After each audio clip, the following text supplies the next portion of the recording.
Last night, a couple of strikeouts with 2 runners on preserved the 6-4 LSU win, and Huebner has been on a run here of late as a starter. 2.37 ERA, 11-6 record, 112 in the third innings, and she will face Kennedy Bunker, left-handed batter, to start it. And the first pitch is down and away, ball 1, and we are underway. Bunker last night 1 for 3, scored a run, drew a walk. Average at 250, 7 homers, 18 runs batted in. She hits left-handed, and this pitch drops for a strike at 69 miles an hour. Huebner on the board with the strike. Strike called by home plate umpire Brett Higgins. Donald Brown at first, Smokey Eds, the third base umpire. And sun shining brightly here for the first time today. 1-1, got on top of a rise ball, grounded at the first. Tori Edwards, the easy play, and there's quickly 1 out to start the ball game. Tori Edwards, the Tiger first baseman, Daniel at second, Kylie Edwards at short, and Hodge at third. Riley Johnson in left field today, Lassiter center, Franklin right.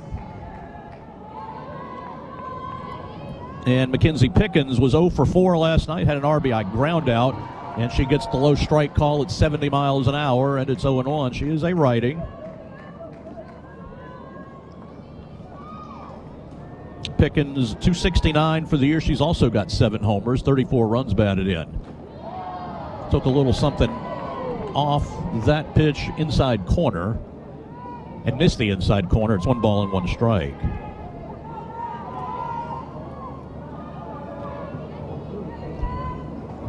Pickens 0 for her last 2 games. 1-1. Fly ball hit well to left. That's going to go a long way, and it is well out of here. And Ole Miss, who has been a home run hitting team lately, has got another one. They hit 2 last night, and they've got 1 today. Pickens has her 3rd of the season. They've got a quick 1-0 lead to the Rebels. They've now hit 63 as a team, and they are closing in on their school record that they set last year. That pitch was just up in the zone. They're hunting rise pitches, and that one was hit a long way. 241 to the top of the Tiger Terrace. Now, Ole Miss had 8 homers against Texas A&M last week, the most they've ever had in an SEC series. Their program record they set last year with 67. They have now got 63, so they're on their way. Here's Yamas, who hit 1 last night, a 2-run homer that gave them a 4-1 lead in the middle innings. That happened in the 5th inning.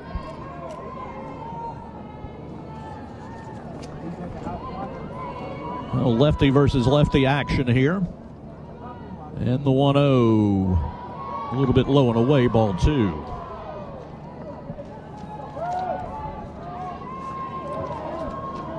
Huebner in her last 5 starts has 5 complete games and an 0.44 ERA. That'll go up a little bit since she's already given up an earned run here. The 2-0, swing and a miss. Got her with 70 up in the zone, and it's 2-1. But last 5 starts, 32 innings, only 14 hits and 2 runs, 14 walks, 25 strikeouts. And that is only the 2nd homer she's allowed in her last 10 appearances. Pitch is high, and it's 3-1. And the LSU staff, and as a matter of fact, has not been allowing a ton of extra base hits. But Ole Miss has got them for 3 homers here in 2 games. Here's the 3-1. Swing and a miss. Went chasing for 1 up out of the zone, and it's 3-2.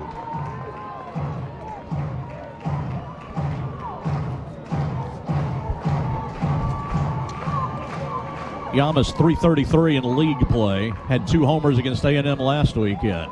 Here's the 3-2, fouled back.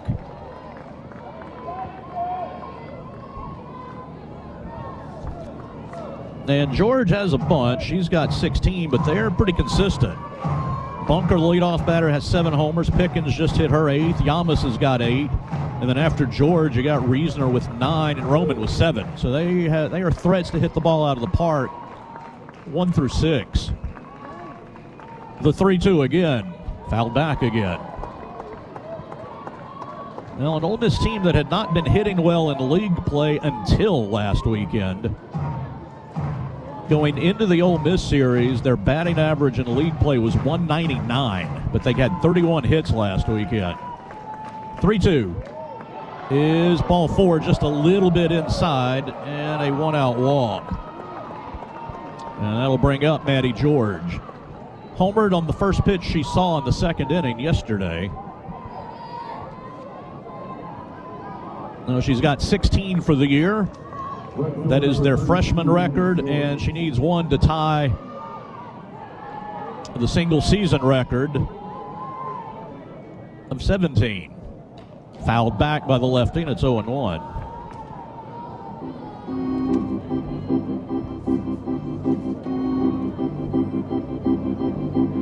Lexi Brady hit 17 last year to establish the program record. Char Lorenz out to visit with Heavener a little bit. 1-0 Ole Miss, one out, runner at first base, top of the first inning. Very little, if any, wind. Almost no wind. It was windy blowing in last night, but pretty still today. Here's the 0-1. Swing and a foul at the plate. That one had good dropping action. And the count is 0-2.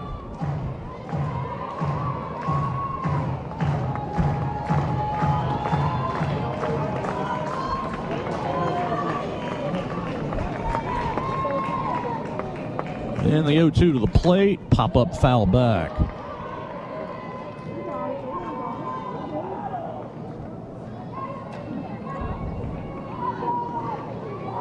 Then we'll do it again. No balls and 2 strikes.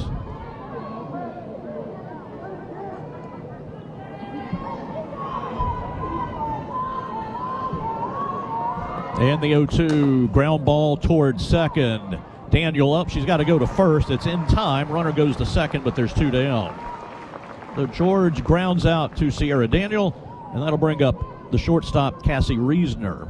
Now, Reesner was 0 for 3 last night, and that kind of slowed down a tear that she's been on of late. Last 7 games, she had been hitting .560 coming in.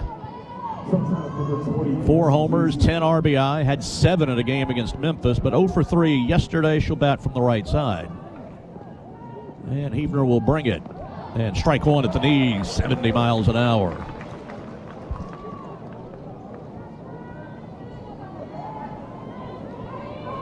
The runner at second. On the walk and the ground out. Here's the 0-1. Line drive caught by Kylie Edwards at short. It was well struck, but into and out, and that'll end the inning. They get a run on the solo homer and leave a runner. Ole Miss 1. The Tigers will take their first shot when we come back on the LSU Sports Radio Network. I'm Scarlett Johansson. My family relied on public assistance to help provide meals for us. These meals fueled my involvement in theater and the arts as a child, which fostered my love for acting. The Feeding America network of food banks helps millions of people put food on the table.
was on base all 4 times last night. She had a hit, drew 3 walks. She didn't score a run, oddly enough. She would have scored in the 6th inning, but she was forced out on a ball Sierra Daniel hit into a force play. But she was all over the bases. And she will face Kyra Aycock, who has also had her struggles in league play, 6.34 ERA. And the first pitch is a little high, 70 miles an hour, ball 1. Aycock pitched 3 years at Oklahoma State, 16-6, 3.31 ERA there. Doesn't allow homers, none in her last 23 innings. But she will walk some batters, 24 in her last 36. And Lassiter slashes that one foul. It was riding in on her. Well, she started game 1 against Texas A&M last week, did not get an out. 3 hits, 3 walks, and 6 earned runs. Then she had a relief effort, 2 innings, 7 hits, and 3 runs. So 2 innings, 9 runs against A&M last weekend. Lassiter takes it up and in, 2 balls and a strike. Aycock in league play, 6.34 ERA, 1-8 record, 32 innings, 38 hits, 25 walks, only 16 strikeouts. The 2-1 bounced to the plate, and then it bounced into Lassiter. So it hit the dirt, and then Lassiter let it hit her, so she'll get the free bag, her 11th hit batsman of the season to lead the team. No, good play there, and Jamie Traxel is going to come out and question that. But I don't think the batter is, I don't think she leaned into it. I don't think you're obligated to get out of the way of it, so she will stay put at first, and here is Sierra Daniel. Daniel needs a hit, 331 average, but has just hit into some bad luck lately. 0 for 4 last night, 0 for her last 12, going back 3 games. And the first pitch is up high, ball 1. We have seen some tall pitchers in this series. We had 6'1" Boyer last night and 6-foot CC Salura. And Kyra Aycock stands in at 6'1". And they are visiting her at the circle. Her teammates are, no coaches out.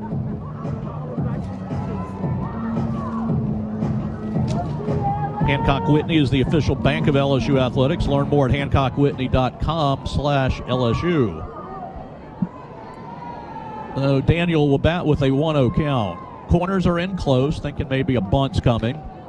She instead takes a strike, 70 miles an hour over the inside corner.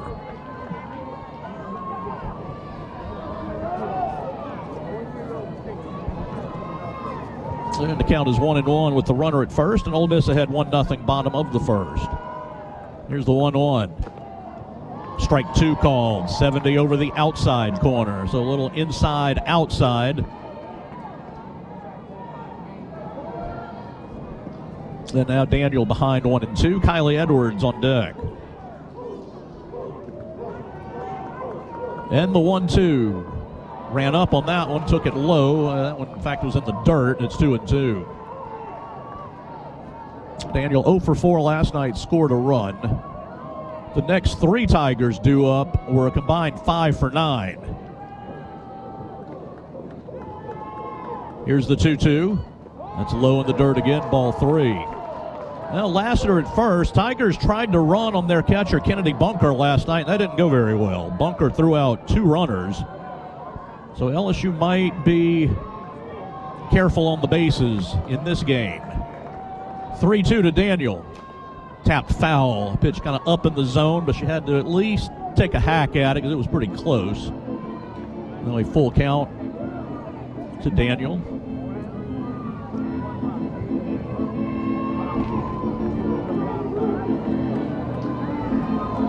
Bunker is the catcher, Starr at third, Reasoner at short, Pickens second, Yamas at first, Applin in left, Malvin center, George and right with Bunker catching.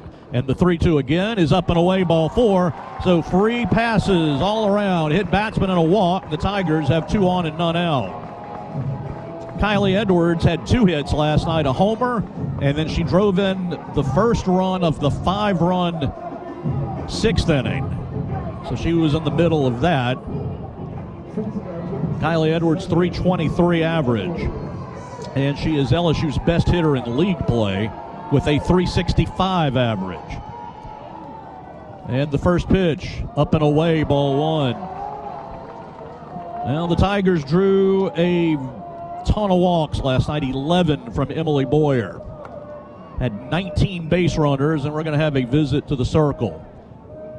So Nancy Evans, the pitching coach, will visit with the pitcher. Jamie Traxel, the head coach, will visit with their defense a little bit.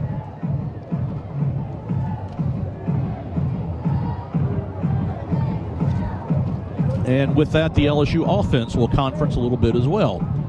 Now, it's been a day in the SEC. One big upset already. Auburn beat Florida, shut them out 4-0 in Gainesville. So they have split. That is only Auburn's third league win.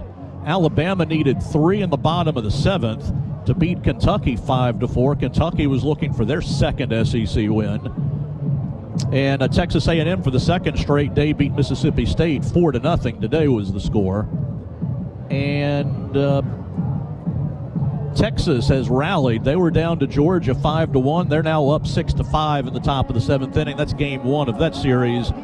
They play the Saturday, Sunday, Monday series this weekend. So Edwards, Franklin, and Tori Edwards a chance to get LSU back from the 1-0 deficit here at the bottom of the first. Baseball underway at the box, not looking good. 5-1 A&M, bottom of the third. Here's the 1-0 to Edwards. Very high, ball 2. Now, LSU, it was a bad matchup for Ole Miss, and that LSU all season long has taken a bunch of walks. We're 6th in the nation before last night, and the 11 last night probably helped that number. The 2-0, line drive down the left field line. It is a base hit.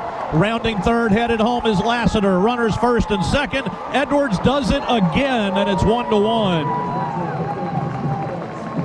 When you need a big hit, Kylie Edwards seems to be there. That's her 28th run batted in. And a very quick run for LSU, so the hit batsman. Well, what do we got here? Jamie Traxel came out and asked the umpires a question. And are we going to have a review of something here?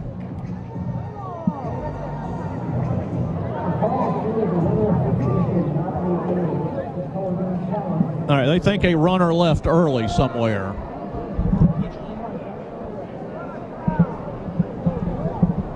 All right, for whatever reason, we're not getting good microphone comprehension in this series. We believe they're asking about the runner at first base.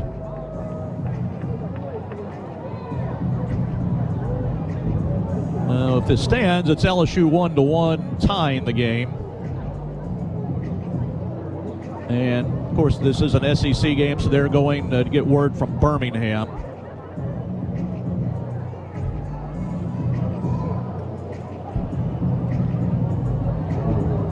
The runner at first was Sierra Daniel. Runner at second was Lassiter. She scored.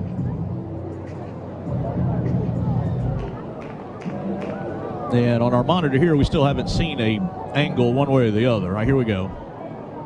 After review, the far left field is confirmed. Is confirmed. All right.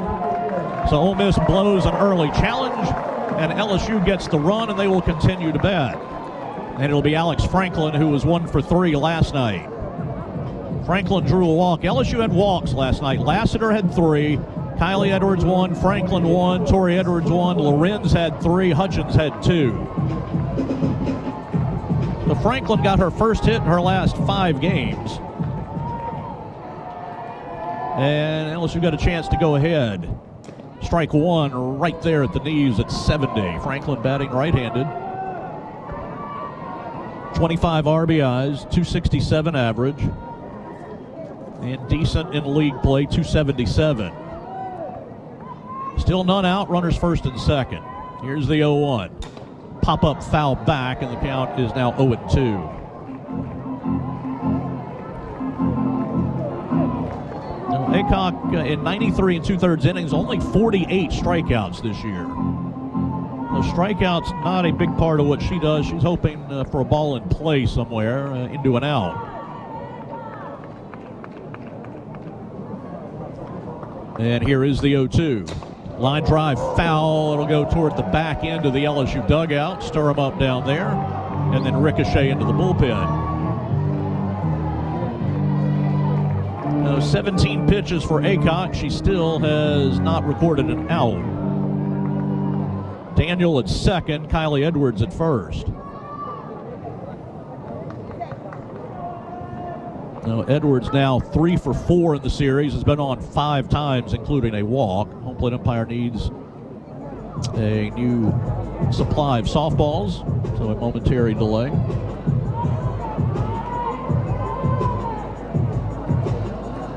Center fielder Malvin not very deep for Franklin. She's in the middle of the Tiger head. The 0-2 very high and in. 1 ball and 2 strikes. Well, Coach Beth Torina in the pregame chat, we've talked about it this year. She said her LSU team, she believes, is one of the best at controlling the strike zone. And the numbers of drawn walks kind of bear it out. Here's the 1-2. Bounced it in the dirt. Good stop by Bunker. And it's 2-2. Bunker's a good catcher. She threw a couple runners out last night. She has been blocking pitches all over the place. Our pitchers don't throw a ton of strikes, so she's had to be pretty active and has done a very good job.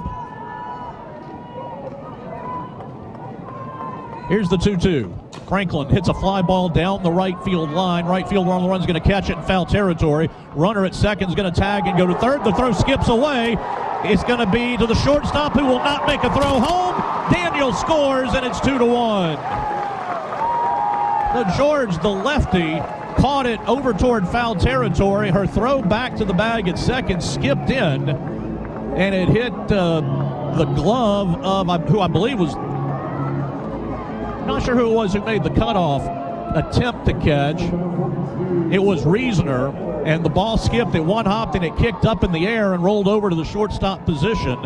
So the run will score on the error, and then Edwards ends up at second. And here's Tori Edwards, who takes a low strike, and it's 0-1. So LSU now has a 2-1 lead. Got a little help there. Ole Miss has typically been a very good defensive team. That is only the 6th unearned run they have allowed in league play. Off the end of the bat, foul, and it's 0-2. This is their 17th league game, only 6 unearned runs. But that one will cost them a run there. So Edwards had the inside the park grand slam last night to become the first Tiger to 30 RBI. She's got 32. Here's the 0-2. Chopper up the middle. Second baseman's got the big bounce. Throw to first in time. Good play by Pickens. That'll end the inning, but LSU, well, not end the inning, I beg your pardon. It's only the second out. Runner goes to third. Yeah, so the Franklin fly out was the first out. There are now 2 out. Edwards at third, and Char Lorenz will bat. Lorenz walked 3 times last night, was 0 for 1.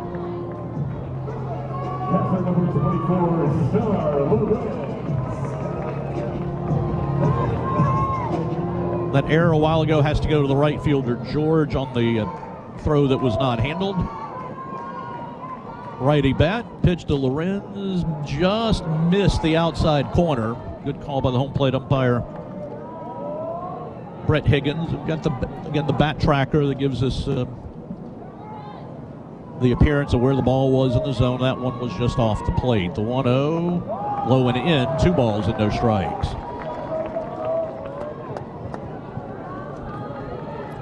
Now, Aycock, her win this year was at Tennessee. 7 innings, 6 hits, just 1 run. Their only 2 league wins have been at Tennessee. They won that series 2-1. The 2-0, tap foul. That one at 69, so she's right at 69, 70 on just about everything. Do not believe we've seen any change-ups. Antoine says 1 change-up, right? Because he charts stuff like that. But not many. She's thrown 26 pitches, 3 total. 3 total and 26 pitches, so not much. The 2-1 is right down the middle for a strike, and it's, again, 69 mile an hour, and it's 2-2 to Lorenz. Lorenz 257, 6 homers, 18 runs batted in. Runner at third, 2 down, 2-1 LSU, bottom of the first inning. And here is the 2-2. Low and in, ball 3.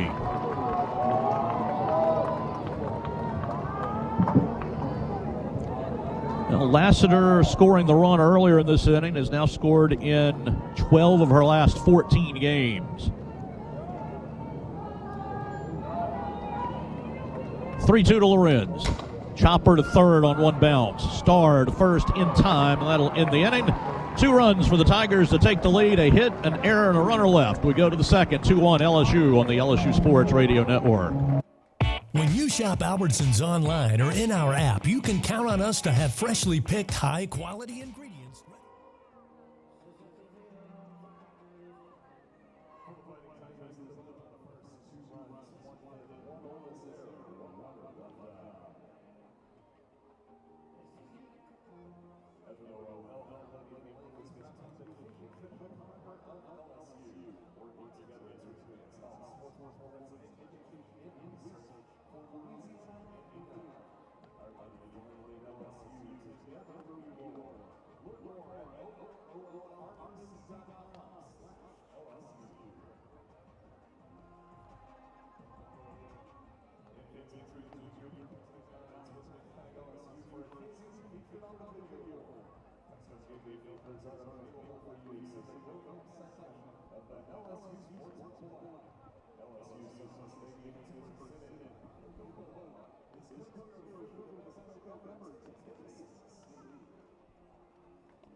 Second inning.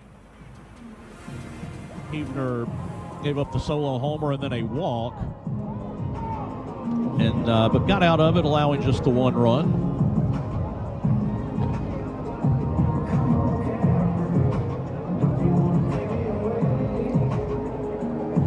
Ole Miss is now homered in 9 straight games. 18 homers over that stretch. That's where a lot of their offense is coming from here lately. Batter will be Taylor Roman, 264 hitter, 7 homers, 19 RBI. She hit the hardest hit ball that anybody hit last night, 83-mile-an-hour screamer for a base hit over Salura's head. And then she added another hit to center field later, so she was 2 for 3, had been 2 for her last 25 coming in. A big right-handed batter, and she takes a big swing and miss at a Huebner rise ball, and it's 0-1.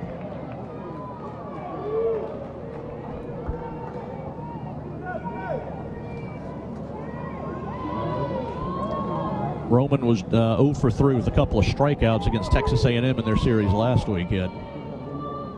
Here's the 0-1. A little bit away, and it's 1 ball and 1 strike.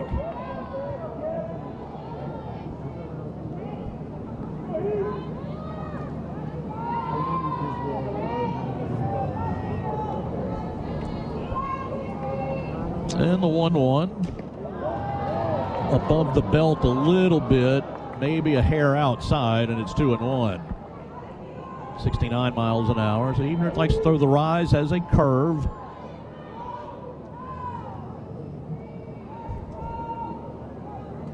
Here's the 2-1. That hit her, and yeah, did hit her. She went around on the swing. It looked like that one you could call a strike on that, maybe. Oh, Jamie Traxel is going to have a discussion with the home plate umpire. I thought the home plate umpire motioned that she was hit, but I could be wrong on that. She was hit. Okay. And there was actually an appeal to first base, and it was a swing, and I think that is the right call. Yeah, that's what the umpire at home was signaling. They were appealing down to first. That pitch was riding up and in, and even though it hit her, if you take a swing at it, it is a strike instead of a hit batsman. So the count will be 2-2. Now that one riding up and in on Roman. And she did go through with the swing. So 2 balls, 2 strikes.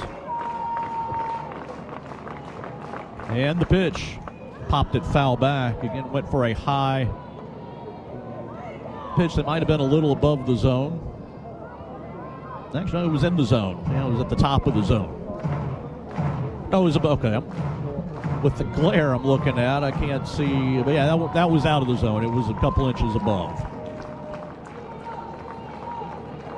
The 2-2. That one is also above the zone. So they kind of a matchup here. They're looking for high pitches to hit. Huebner's trying to go above the zone to get them to chase.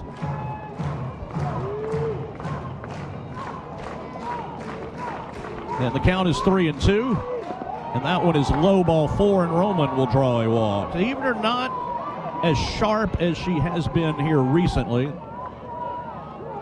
couple of walks already, and Applin, the left fielder, will bat.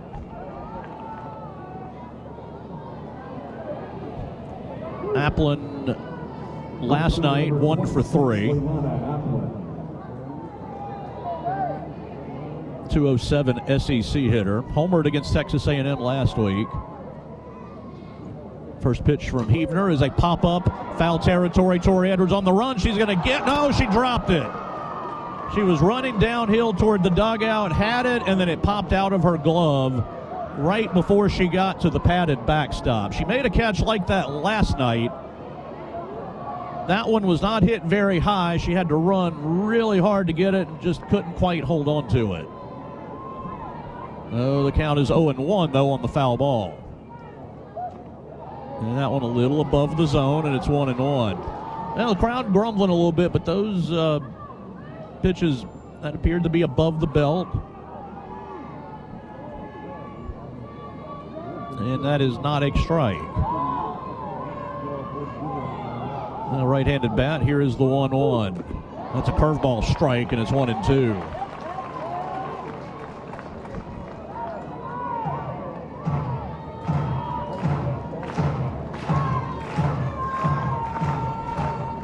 LSU, top of the second inning.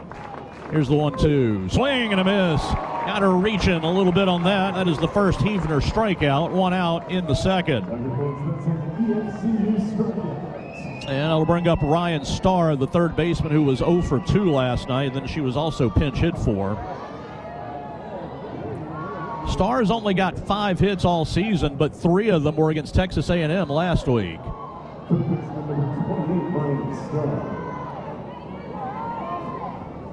Right-handed bat, shows bunt, then pulls it back.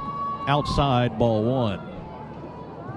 Starr for the season, 167, 5 for 30. 2 doubles, though. She is a senior.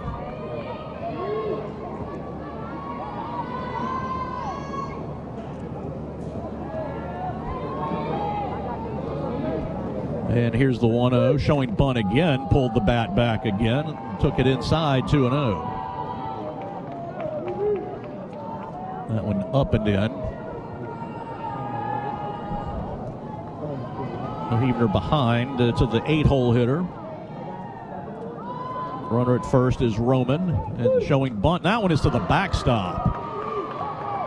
And the runner will get second. So I don't know if the showing of the bunt is distracting Huebner. I mean, it shouldn't, but she has thrown 3 that have not been particularly close.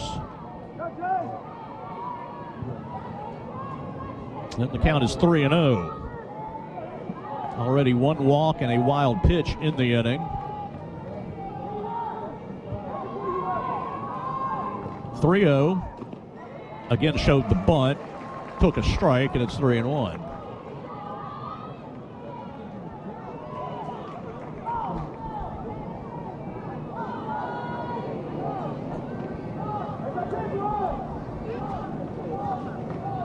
And the 3-1. Curveball down and in, ball 4.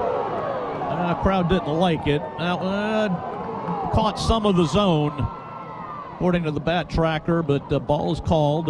Low strike not there, so first and second, one out for the 9-hole hitter, Malvin, who was a pain last night. Had a hit and a walk out of the 9-hole.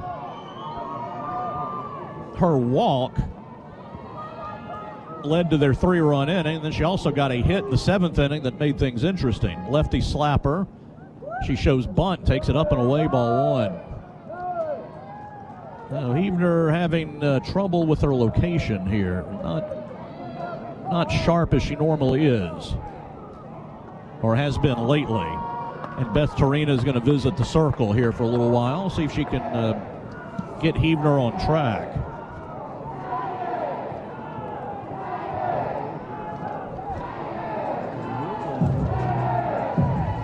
Getting paid up to 2 days early with direct deposit is another reason banking with Capital One is one of the easiest decisions ever. That is banking reimagined. What's in your wallet? Terms apply. See CapitalOne.com/bank. Capital One, N.A., member FDIC. Saw a shot of the bullpen a second ago. There is action down there. Oh, there we go. All right, so they're listening to me back in the studio. And the people that you would expect to be throwing. Cece Salura is down there throwing. Tatum Clopton is also throwing.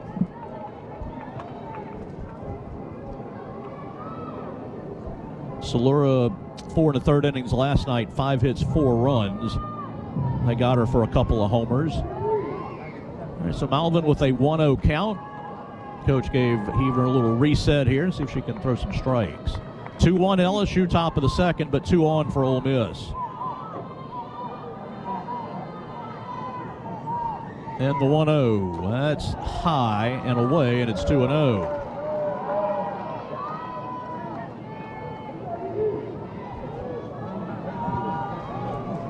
Another big crowd today. We had 2208 last night. Might have a few more today. Here's the 2-0, showing bunt. It missed up and away, ball 3. And that one missed. The crowd a little frustrated, but these have been misses for the most part. Couple on, 1 out. Probably going to take the 3-0. She does, and it's ball 4 high. So Huebner is pitching herself into a mess here. 3 walks to the 6, 8, and 9 batters, and now she's got to deal with the top of the order with a bunch of runners on base. Bunker grounded to first her first time. And that'll bring the infield in a little bit. Left-handed batting, the leadoff hitter at 248. Well, Huebner's got to start finding the zone here. First pitch, strike, curveball outside corner, perfect pitch, and it's 0-1. Now, last time Bunker got on top of a rise ball and pulled it to Edwards at first. Here's the 0-1. Pop up to center. It's going to be deep enough to score the run. Back near the track, Lassiter's got it. Throw behind the runner at second, not in time. So everybody advanced a base, and it's 2-2. Well, Bunker does her job. Lassiter's throw cut off, and then they tried to get the back runner at second to no avail. Bunker a sac fly, so the 3 walks, as they will tend to do, will come back to hurt you a little bit. It's a 2-2 ball game. And here is Pickens, who hit one to the top of the Tiger Terrace in the first inning for a home run. So second and third, 2 down. Strike 1. At 69, right through the heart.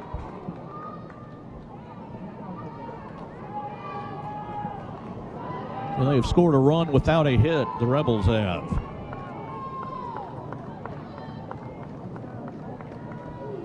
Here's the 0-1.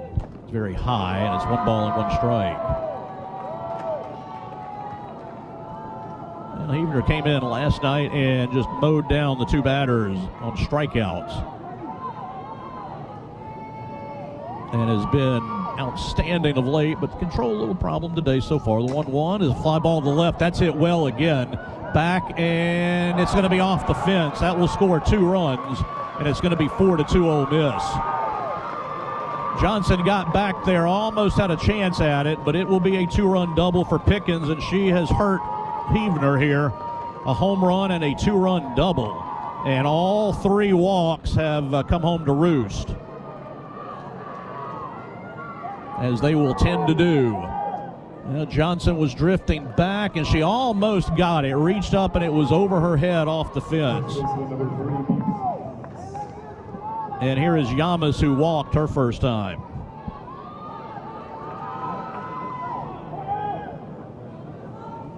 First pitch is outside, but when you walk 3 of the bottom 4 in an order, that's a recipe for disaster. When you load them up for the top of the order, and Bunker and Pickens have come through with RBI. So 4-2 Ole Miss. Here's the 1-0. Swing and a miss. Pitch up out of the zone, and it's 1-1. Now, Pickens was 0 for 4 last night, 2 for 2 today, and 3 runs batted in out of the 2-hole.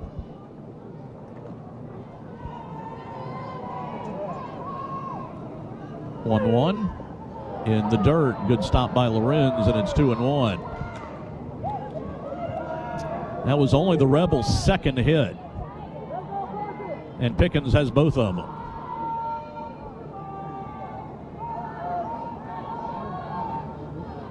The 2-1. Pop-up foul, left field. Nobody's going to get it. That was a long run. Nobody could get there, and it counts 2-2. Well, the runs keep going up. Ole Miss got 1 in the first. LSU answered with 2 in the bottom. Now Ole Miss has 3 in the second.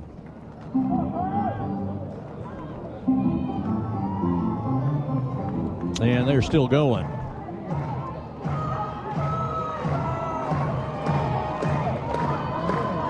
Now, Yamas, who homered against Salura last night, has a 2-2 count. And that might have hit her. Or did she foul it? The umpire's got to think about it. Foul ball is the call.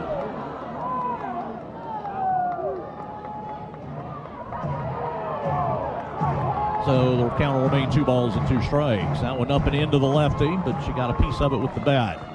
Again, the 2-2. Ground ball back to the circle. Heavner to first in time, and that will end the inning. Ole Miss 3 on 1 hit. And we go to the bottom of the second, 4-2 Ole Miss on the LSU Sports Radio Network. Get ready, Tiger fans. Venture Global is proud to partner with LSU Athletics, powering Louisiana.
One from ACOG.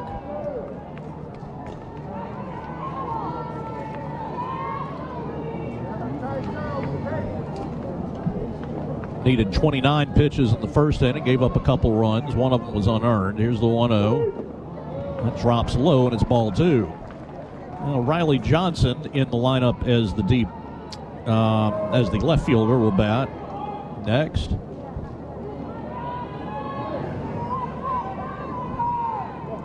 (2-0). That is a strike over the outside corner at 68 miles an hour. Texas A&M has extended their lead baseball 6-1 now, as they're in the top of the 5th, off in the distance at Alec Box Stadium. 2-1 to Hutchins. Fouled back. Now it is 2-2. 200 average for Hutchins, 13 hits.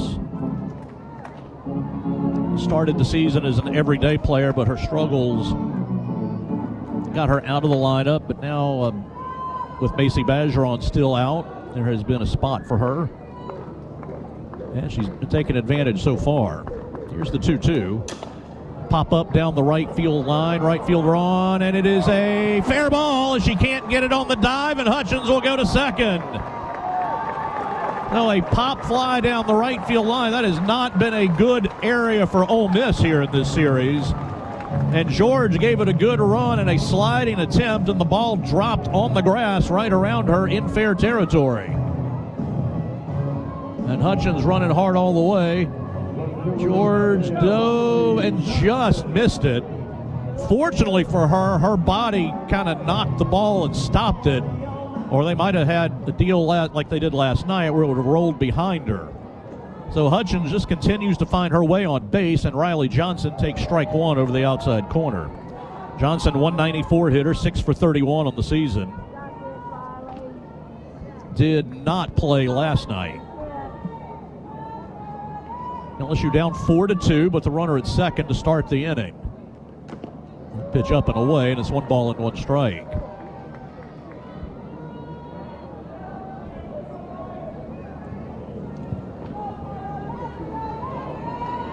Second hit for LSU. Here's the 1-1. That's low and away, ball 2. Johnson has 4 walks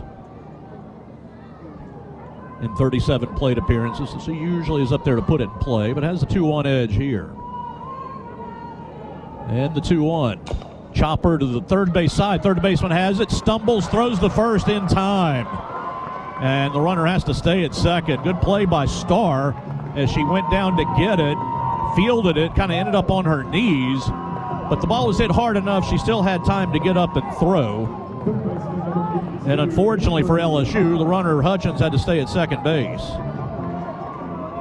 And that'll bring up Avery Hodge, who was 1 for 3 last night.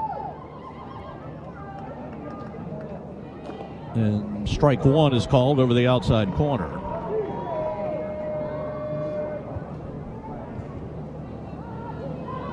Outfield very shallow for Hodge. Infield, well, the corners aren't in too close. We've seen them in closer. Pitches up and away. Hodge is very capable of dropping down a bunt.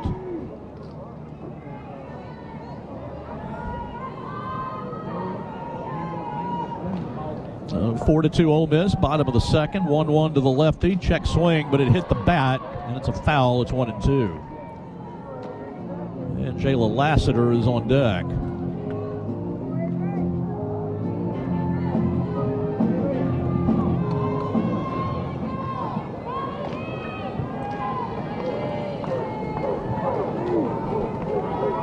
And the 1-2.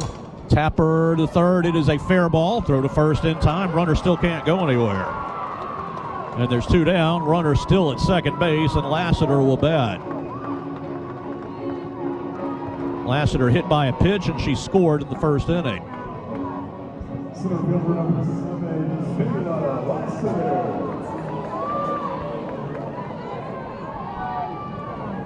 And the right-handed batter hitting .328. Pitch is low, ball 1.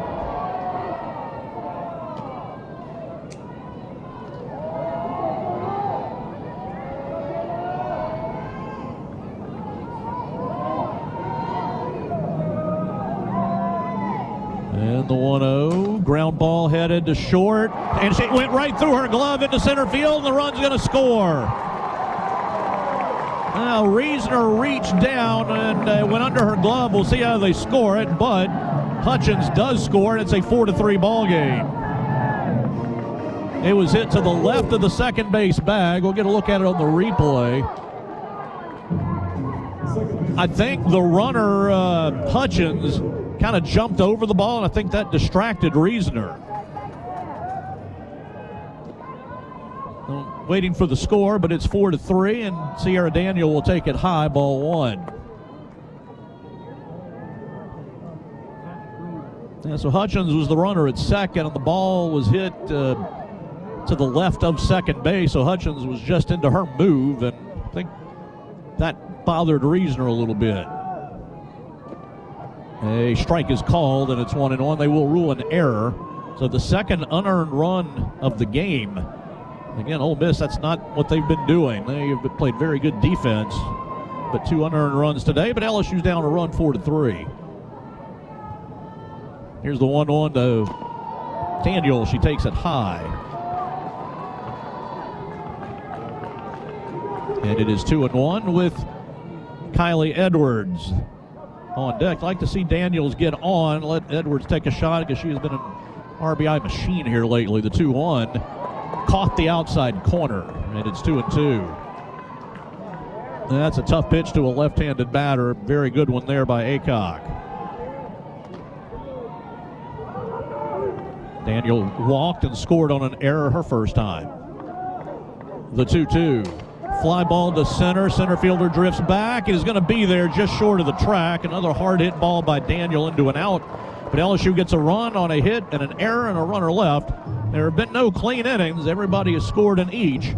It's Ole Miss 4, LSU 3. We're going to the third on the LSU Sports Radio Network.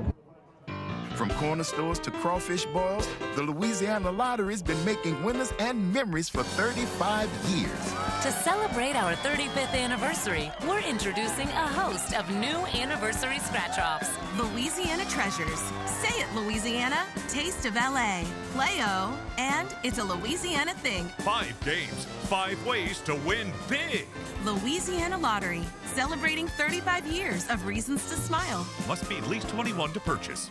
The original Louisiana hot sauce is proud to be the official hot sauce of your LSU Tigers. And our peppery peppers add so much flavor to your food, it'll taste good on anything, even SEC rivals. Gator? Chomp chomp. Beef? Hook 'em. Pork? Woo. Pig suey. So next time you're enjoying an LSU game, grab the original Louisiana hot sauce. Handcrafted so you can enjoy our rivals too. That's Louisiana Hot. Buy you some. Champions keep their eye on the ball, on the field.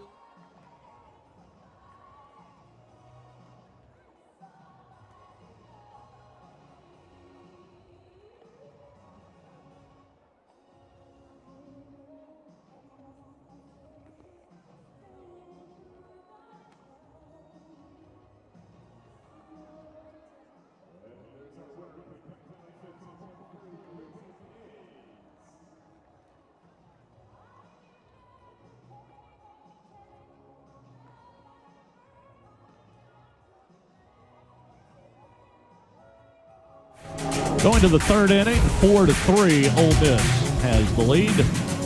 Let's pause 10 seconds for station identification here on the LSU Sports Radio Network. Your home for LSU Fighting Tiger softball. The LSU Sports Radio Network. Streaming worldwide on the LSU Sports mobile app. Well, each pitcher trying to get a 0 on the board. It has not happened yet. Heavner Control got the best of her in the second inning and allowed 3 runs. All of them were free passes. And Ole Miss took advantage. It will be Maddie George, the powerful freshman lefty who grounded to second her first time. And strike one inside corner to the lefty. And it's 0-1. 50 pitches for Heavner through 2 innings.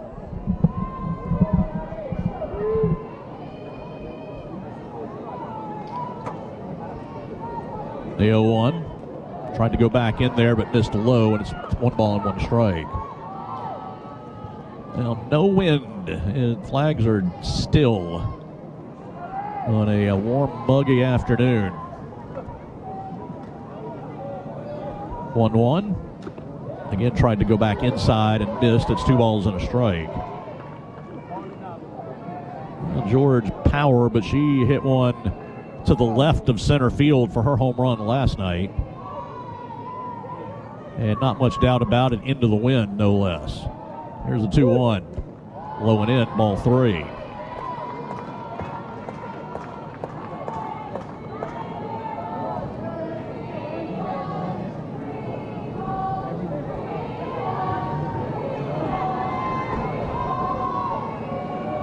the 3-1. Ball 4. 5th walk allowed by Heavner. And that'll bring up Reasoner, the shortstop, who is 0 for 4 in the series, lined out to short her first time today. And Beth Torina is going to come out, and I believe we are going to have a pitching change.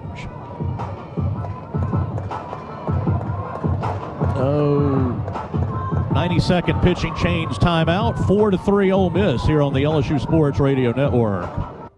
Today, we are shaping tomorrow. We are researching how extreme stress impacts the immune system, from trauma victims to athletes and even astronauts. Our work is leading the way in sepsis treatment, saving countless lives. We're unlocking the mind with music in exciting new ways. Our Lady of the Lake Health and LSU are improving the health of our state and beyond. That's the impact of champions. Imagine the impact we'll have on the future. Together, we roar. Southern Air Heating, Cooling, and Plumbing, your trusted experts for all your home service.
On the LSU Sports Radio Network.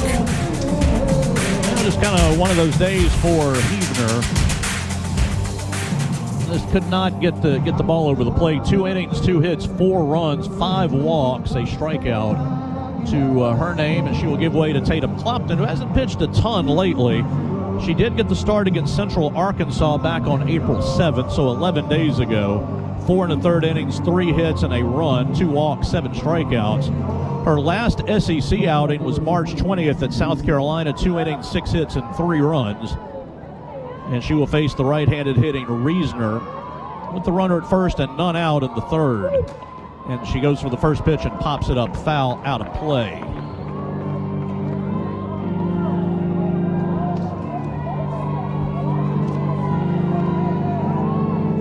Clopton for the year, 2.05 ERA, 7-1 record, over 41 innings. The 0-1. Chopper slowly up the third base line. Good scoop by Hodge. Throw to first. Dug out in time by Tori Edwards. Outstanding play by Avery Hodge on the dribbler up the third base line. She had to play it and pick it on the short hop and all in one motion throw to first. Runner does go to second, but that was a great play and got her by a half step. And that'll bring up Taylor Roman, righty bat, with the runner at second and 1 out. 4-3 Ole Miss, top of the 3rd. Swing and a miss on a 52-mile-an-hour changeup. Roman was well in front of that. And that's what Clopton will bring to you. Not overpowering, maybe mid-60s, but she's got a very good changeup. Here's the 0-1. Went for a rise ball, could not hold up her swing. And Roman quickly down 0-2.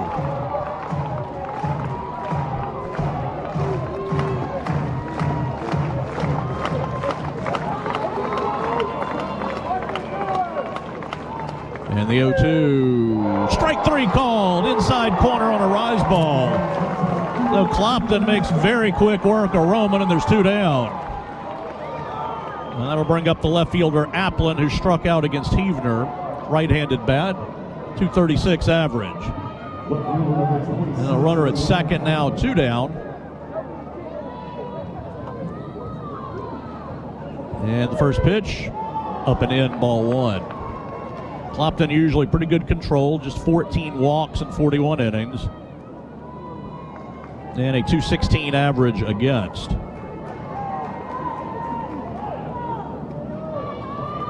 1-0. Spins up and away on a changeup, and it's 2-0. That one had some float to it and just kind of tailed away off the corner. 2 balls, no strikes. They play Applin to the opposite field. Strike 1, inside corner.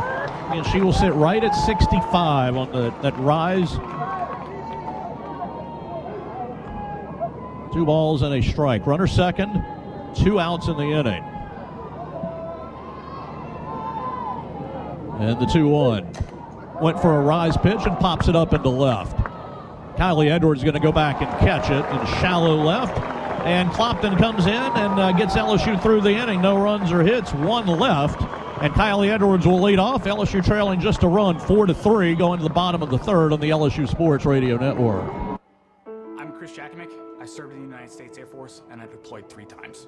Being a veteran, it's interwoven into your DNA. It is really the absence of the connection and the purpose.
Our Lady of the Lake is proud to be LSU's championship health partner. Together, LSU and Our Lady of the Lake Health are champions for Louisiana. Together we roar. Learn more at olrmc.com/LSU. Kylie Edwards, and then Franklin, and then Tori Edwards. LSU down 4-3. Edwards, Kylie, drove in a run with a single in the first inning. Down and in, ball 1 from Aycock. 2 innings, 2 hits, 3 runs, only 1 earned, a walk, and no strikeouts.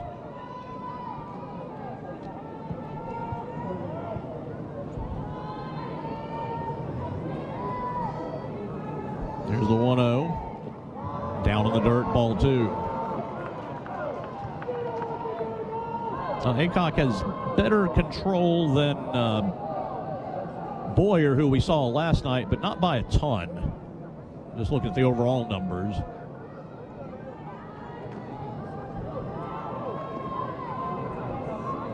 Here's the 2-0. Taking a strike at the knees at 68. It's 2-1.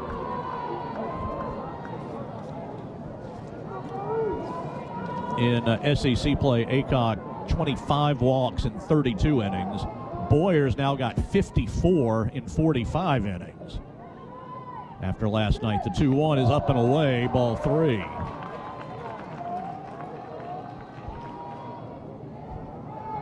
LSU just one walk, and there was a hit batsman also, so a couple of free bases, and those were to start the first. None since, but 3-1 to Edwards. And a fly ball to right center field hit pretty well, but it's going to be in play. Center fielder just short of the track has it. Malvin's got it. Edwards got a little too far under that one. And there's one out for Franklin, who flew to right her first time.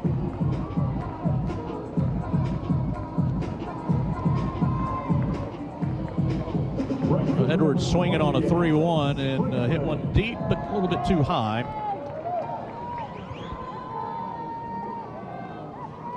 And Franklin takes ball 1 up and in.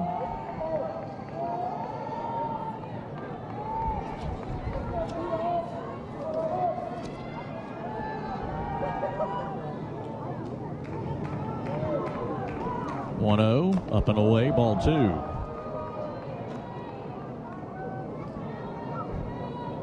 With those ton of walks last night, Ole Miss pitchers in 16 SEC games have 9 games where they've allowed 7 or more walks. That is a whole lot. 2-0 to Franklin. 1 out, bottom of the 3rd. Check swing, foul back, and it's 2-1.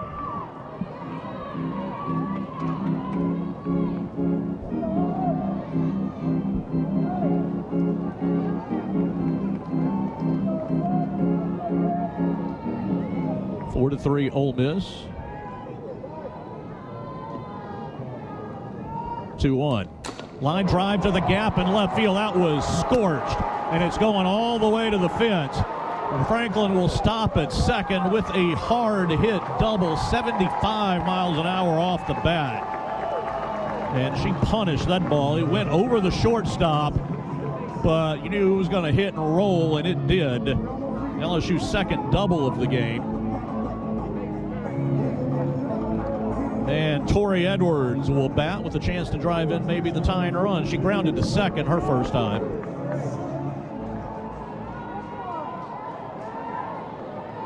Third LSU hit. They've out-hit Ole Miss 3-2. And the pitch is a line drive into right center field. That's a base hit. It's going to be a gapper.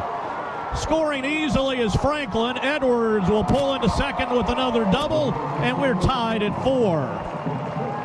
Tori kind of going a little opposite field here on the inside the park granny last night, and that one to right center. 5th RBI of the series for Tori Edwards. She's got 33 on the year now, and Franklin scored easily. And Char Lorenz, who grounded to third her first time, will bat. So LSU has scored in each inning. We're tied at 4. That one's 77 off the bat. Again, anything upper 70s is considered to be hard hit.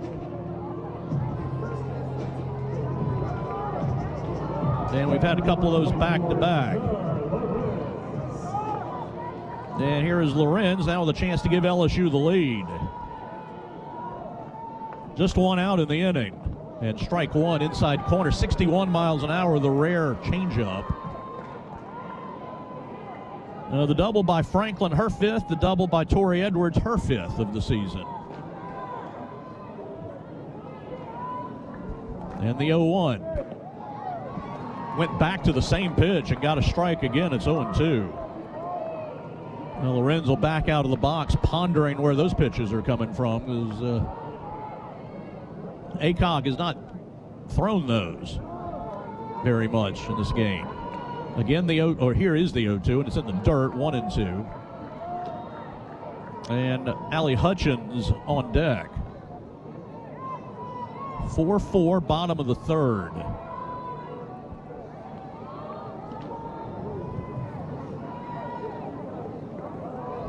And the 1-2, ground ball off the end of the bat, foul.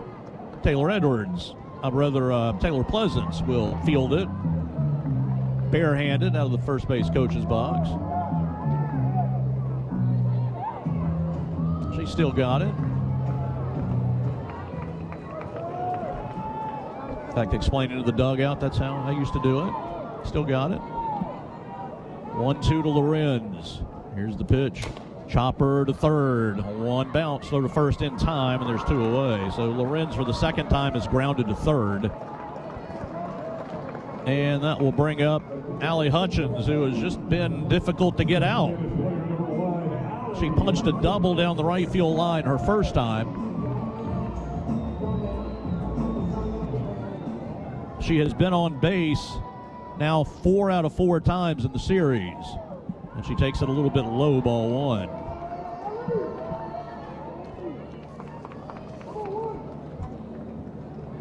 She went single walk last night and then double today. So 4 in a row on base. 1-0 outside, ball 2. So now last 5 games has been on base 10 of 15 times.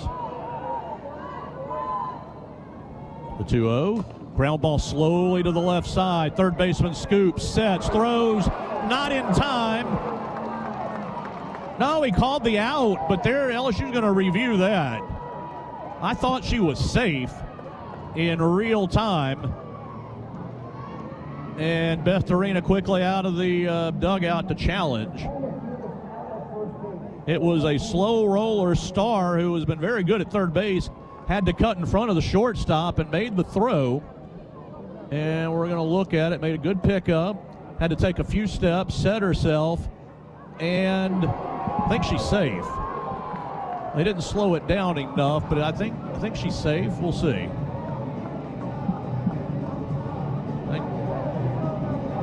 It's close. Everybody says it's close. All those who I'm polling here in the booth.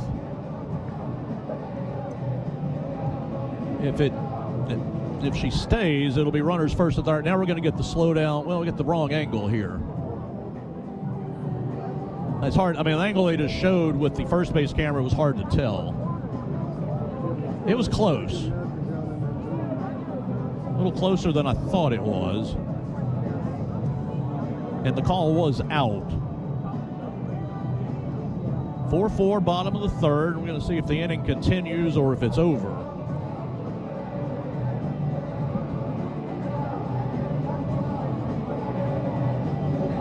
And Birmingham taking a moment or two here. All right, here we go. Calling field stands. All right. So not enough to turn it over. So that'll end the inning. A rare out hit into by Hutchins, but LSU ties it on a couple hits. We go to the fourth, tied at 4 on the LSU Sports Radio Network. You can't smell it, but you can almost taste it. In weather.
On the LSU Sports Radio Network.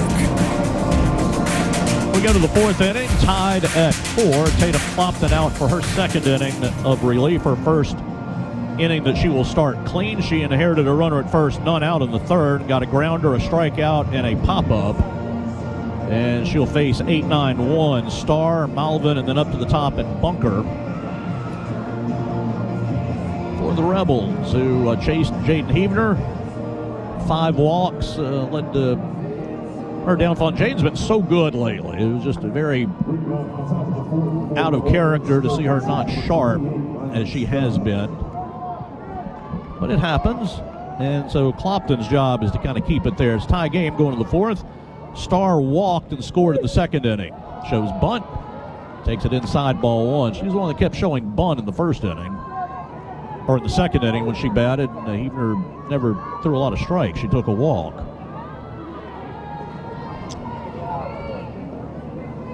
(1-0). Ground ball to the right side. Flattens out for Daniel. Throw to first in time. 1 away. And Malvin, the slapper, batting ninth, walked and scored. So they had 3 walks, and they all eventually scored a sac fly and then a 2-run double. But LSU has chipped away and has tied the game. So Malvin, the lefty slapper, infield in a little bit more than they normally would be. Now, they're not in close at the corners. She kind of walked up on that one and took a ball. Malvin, 306 hitter. 2 hits and a walk so far in the series. In fact, 2 hits and 2 walks. Had a walk to go with a hit last night. And she takes a strike here. Let me get it right. She has a hit and 2 walks in the series. So she's been on 3 times.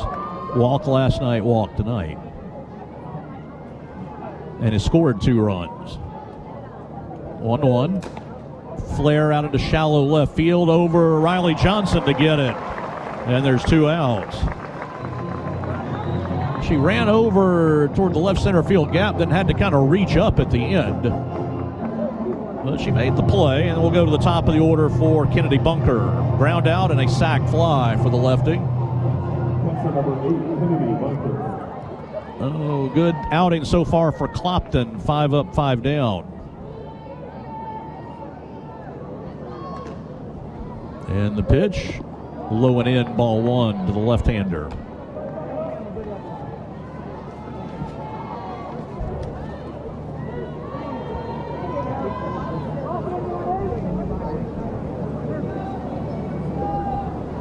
There's the 1-0. Ground ball. That is a fair ball down the first base line. Over into the corner. Good job by Franklin to get to it and hold Bunker to a single.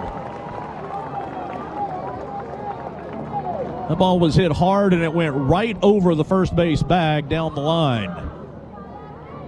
And Franklin got over and held Bunker to a single, and that'll bring up Pickens. The ball was just fair. Pickens, a homer and a double off Heavner, will face Clopton for the first time. Right-handed batter. And a floating changeup, 51 miles an hour, does not get the call. It was a little bit outside. 4-4, top of the fourth. Runner at first, 2 down. Clopton, yeah, she's got to call time here. I don't know if she was getting the pitch correctly, but has to use the time because she was about to run out of time on the pitch clock. All right, she's got it now. And we'll bring the 1-0. Pop foul back by the righty. It's 1-1.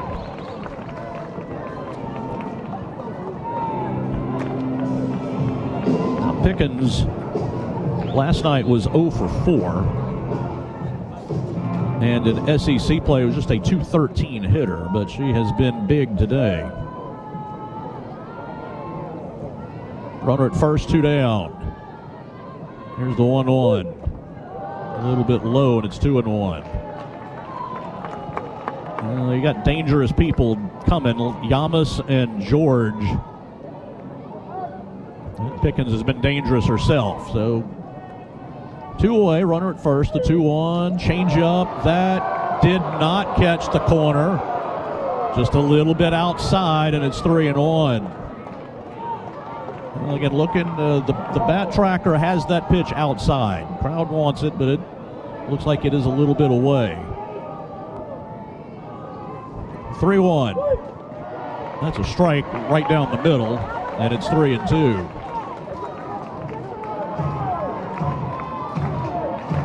As Pickens kind of dropped the bat and then realized, no, that was a strike. So she'll pick it up, and now we'll see a 3-2 pitch.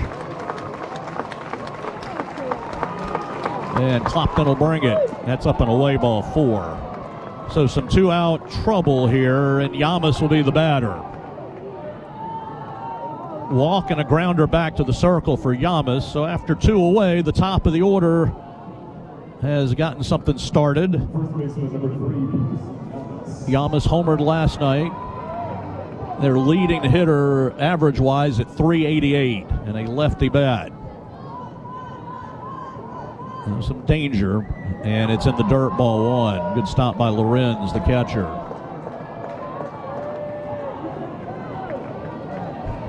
We're tied at 4. Ole Miss trying to get back on top here in the 4th inning. 1-0. Too high, ball 2. Changeup was never really close to the zone.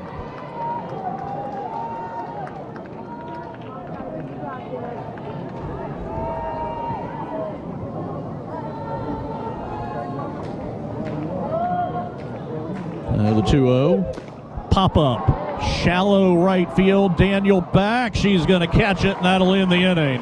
So Yamas was swinging away, and Clopton jammed her and got her to pop up to end it.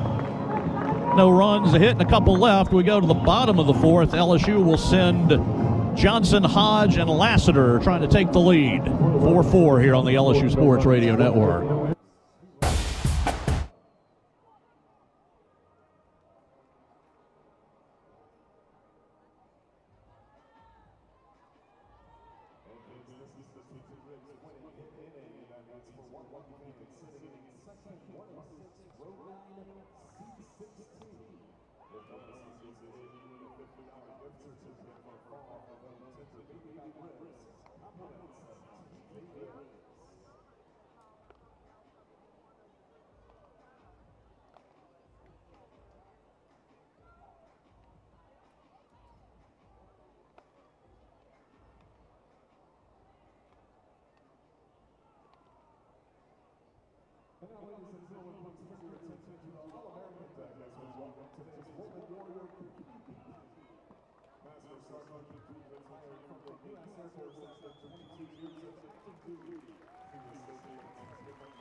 Tiger softball on the LSU Sports Radio Network. Well, we will see a new pitcher for Ole Miss, number 2, Lily Witten, a right-hander. She's 5'8", from Tunis, Missouri.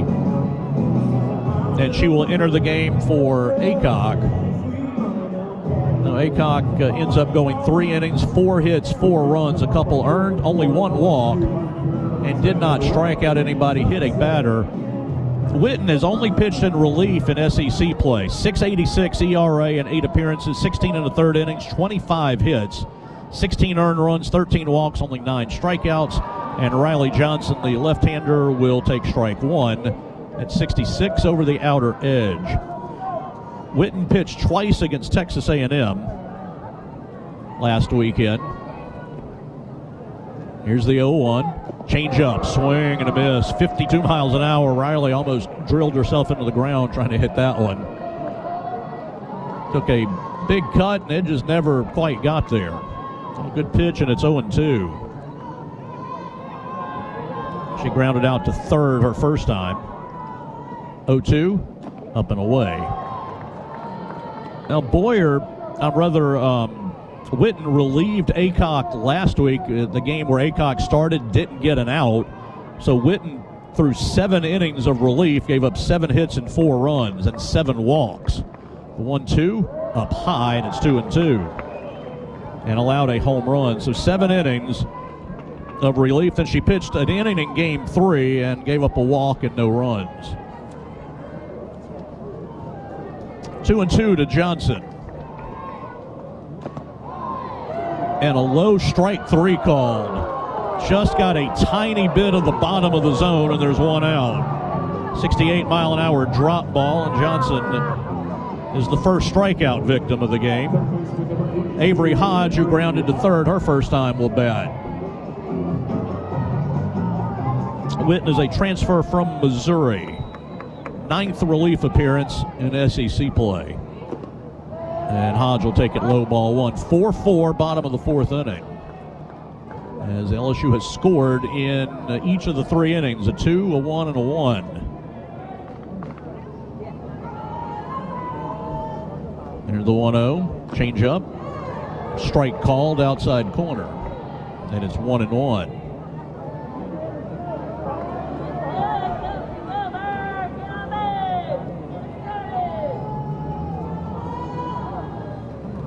Hodge from the left side, 1 ball, 1 strike. Line drive down the left field line is going to slice foul, and the count's 1-2. Put a good swing on it, but bent off foul. Applin will chase it down the corner. So Hodge at 1-2 now.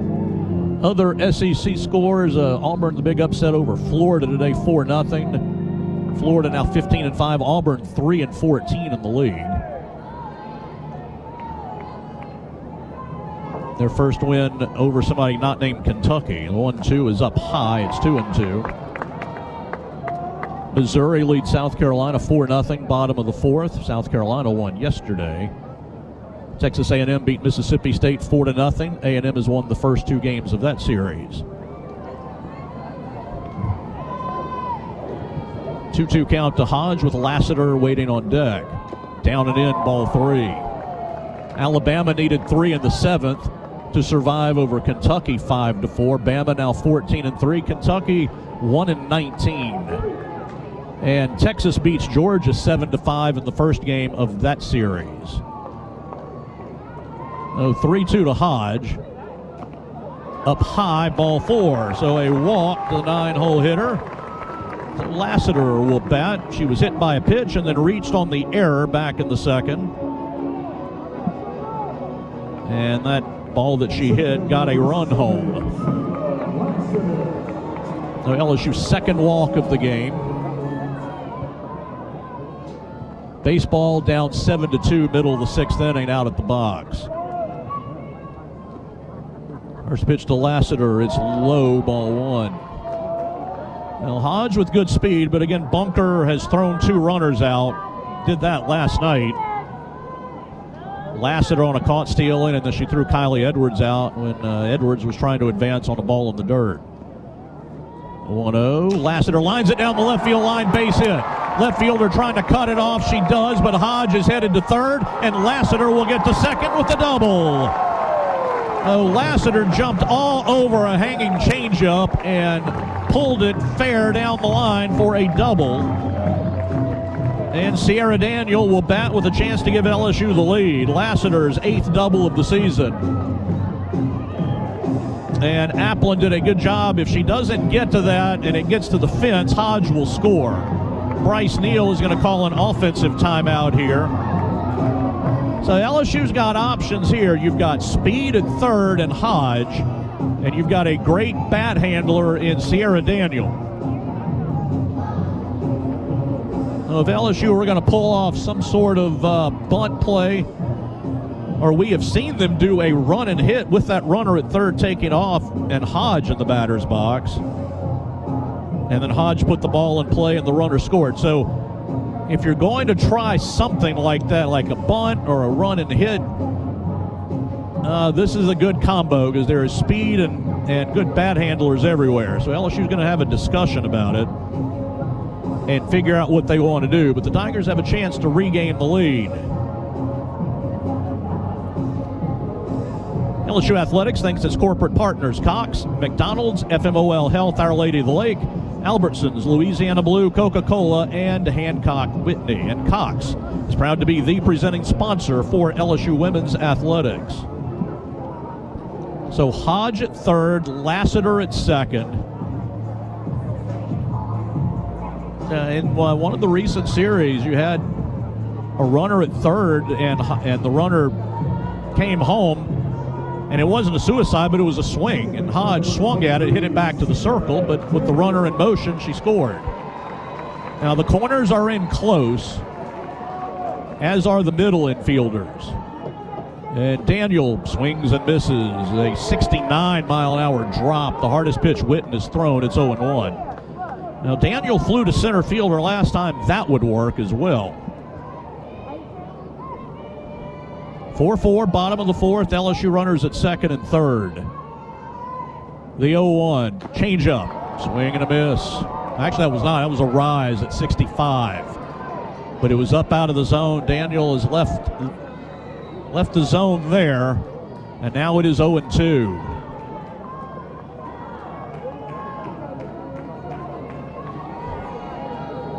And the 0-2, very high, and it's 1-2. That one also 65 miles an hour. So Daniel has walked and flown to deep center.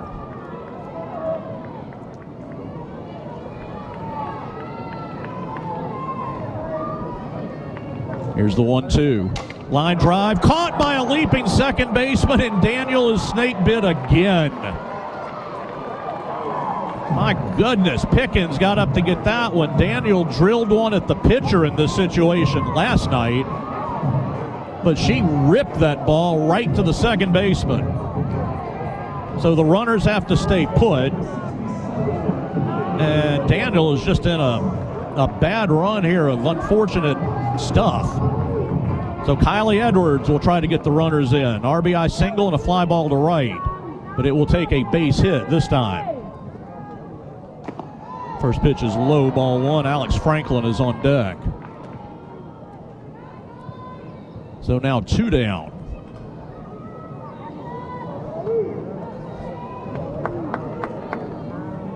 And a 1-0 count to Edwards.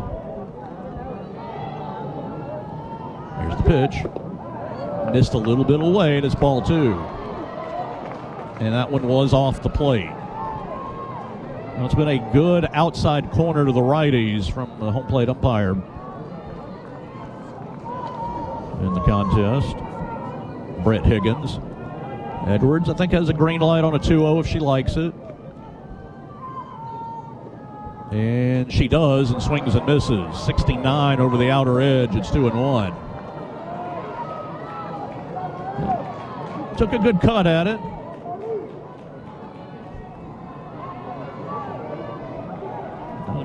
A walk and a double, runner second and third, 2 down.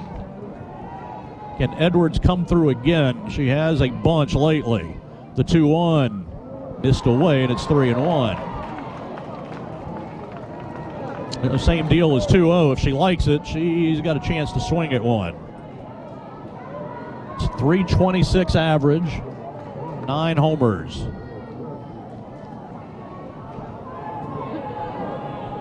And a 3-1 coming to Kylie Edwards. Foul back, and it's 3-2. That was at 69. She has not seen any change-ups.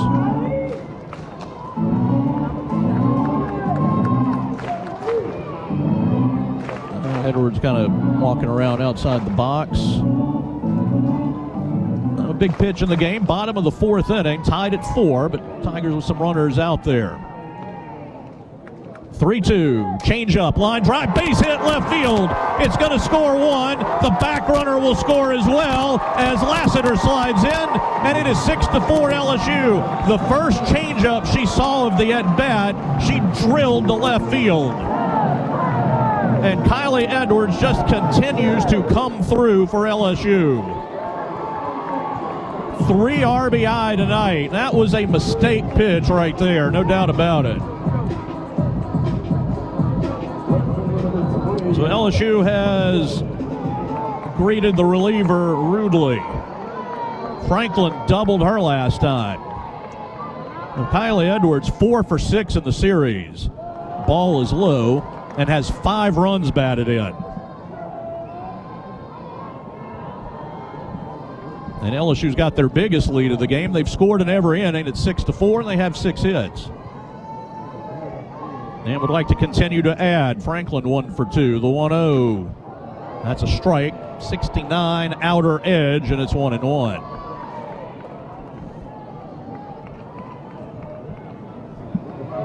Yeah, just like the ball Lassiter hit, that changeup just sat right there, and Edwards knew what to do with it.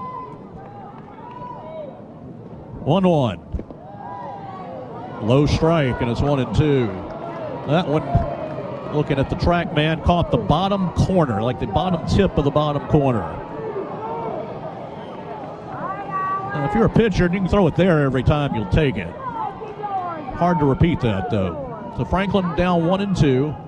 Pitch, fouled it off the catcher. It'll roll out toward the on-deck circle. Tori Edwards hands it back to Bunker, and it'll do 1-2 again. So LSU has now scored in 5 straight innings, going back to the 6th last night.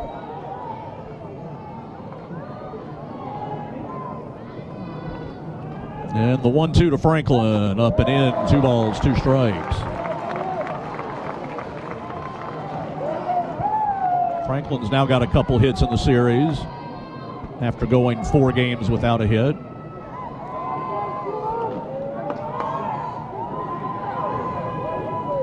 Here's the 2-2. Had to kind of reach for that one and foul it away.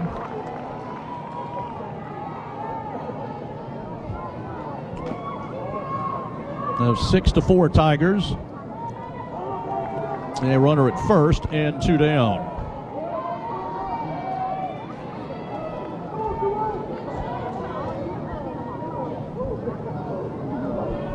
And the 2-2 to Franklin. Chopper to the circle. Witten will throw to first, and that'll end it, but LSU gets 2. And they will take a 6-4 lead as we go to the 5th here on the LSU Sports Radio Network. Hi, this is Chef.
.21 with 23 runs batted in, counting her work in this series. And just feel like when you need a hit, she's going to get it for you. And she's given LSU the lead, and Tatum Clopton, who was cruising along here in relief of Jaden Heavner, she will face Maddie George, and then Reisner and Roman. George has grounded out and walked. Lefty bat, no wind blowing today, after it was blowing in yesterday. And strike one is called. 65, she's consistent at her top height there.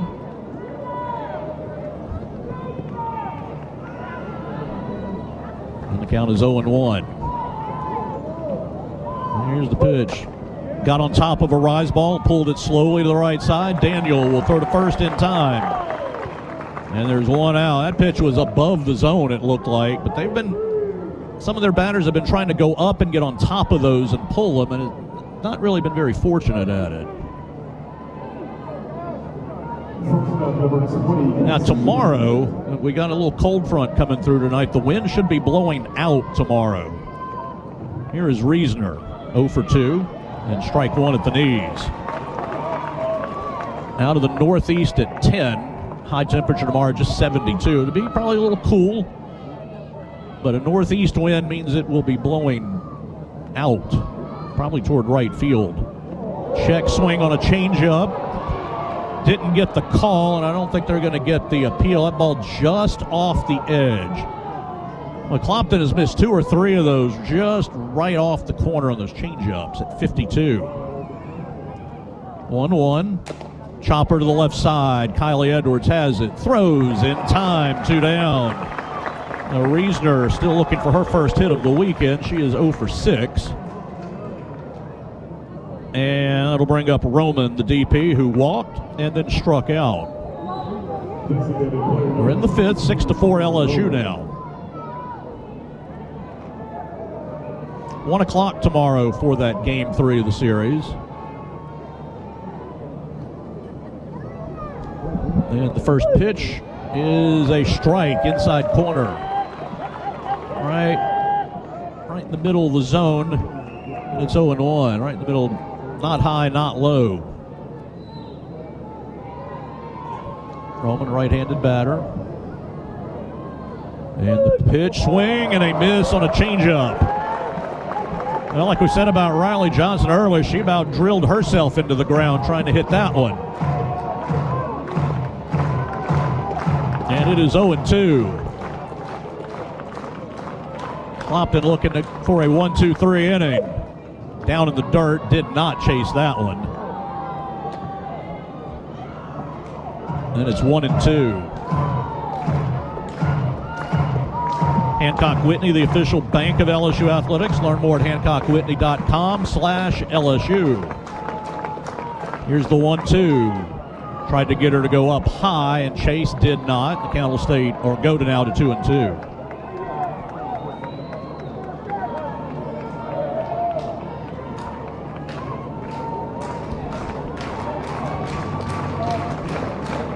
And the 2-2 to the plate. Down in the dirt, ball 3. So Roman has worked herself up to a full count.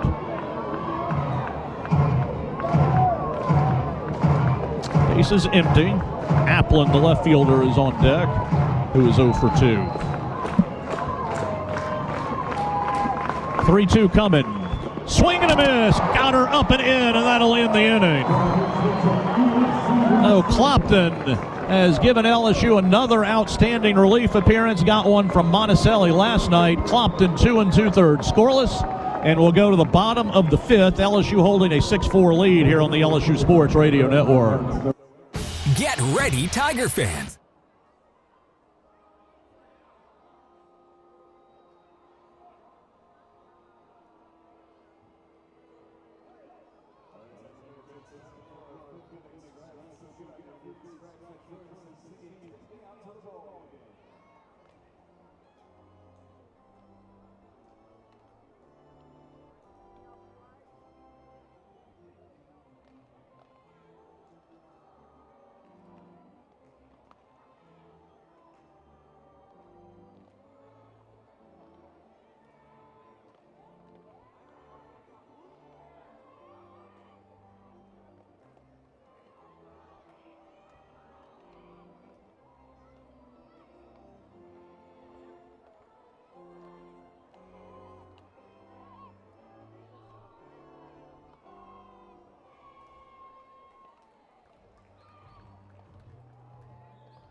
scoring innings. They had scored in 5 straight, going back to last night.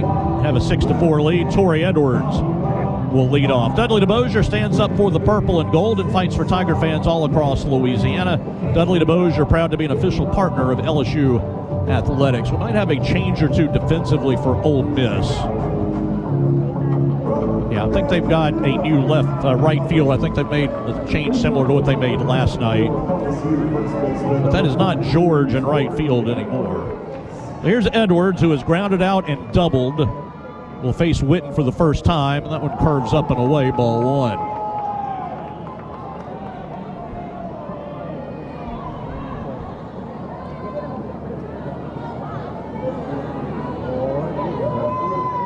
And, yeah, they will have a new right fielder.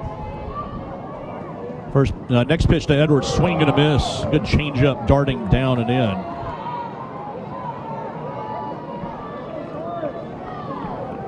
And the count is 1-1. Alexa Rosales is the new right fielder.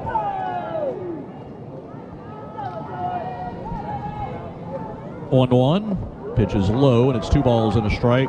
She will go into the order, though, for Roman, the DP. And George, who was in right, will now be the DP.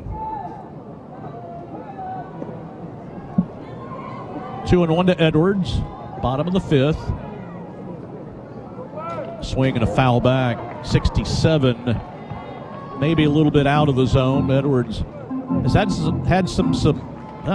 had some opposite field success here last couple of nights. Homer and a double. Lorenz on deck. 2 balls, 2 strikes. And the pitch, low and away, ball 3.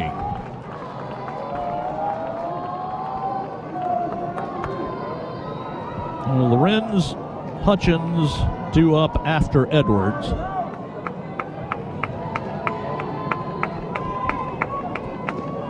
Here's the 3-2. Changeup is up and in, ball 4, and the Tigers have a free pass to start the inning.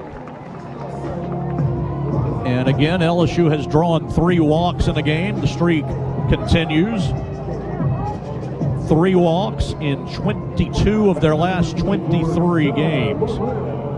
Lorenz is grounded to third both times. Those were against the starter, Aycock. Right-handed bat. Down and away, ball 1.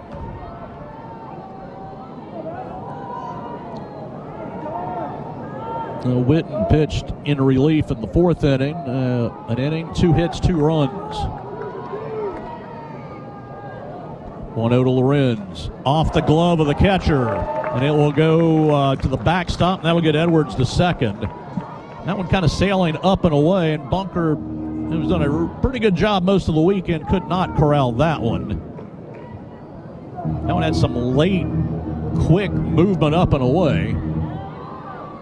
So Edwards at second with none out. 2-0 to Lorenz. And she pops it up. She was jammed and will pop it up. And the third baseman will call off the pitcher. And Starr will make the catch in front of the circle.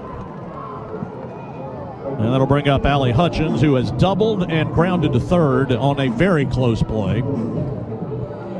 So unfortunately, Lorenz cannot move the runner.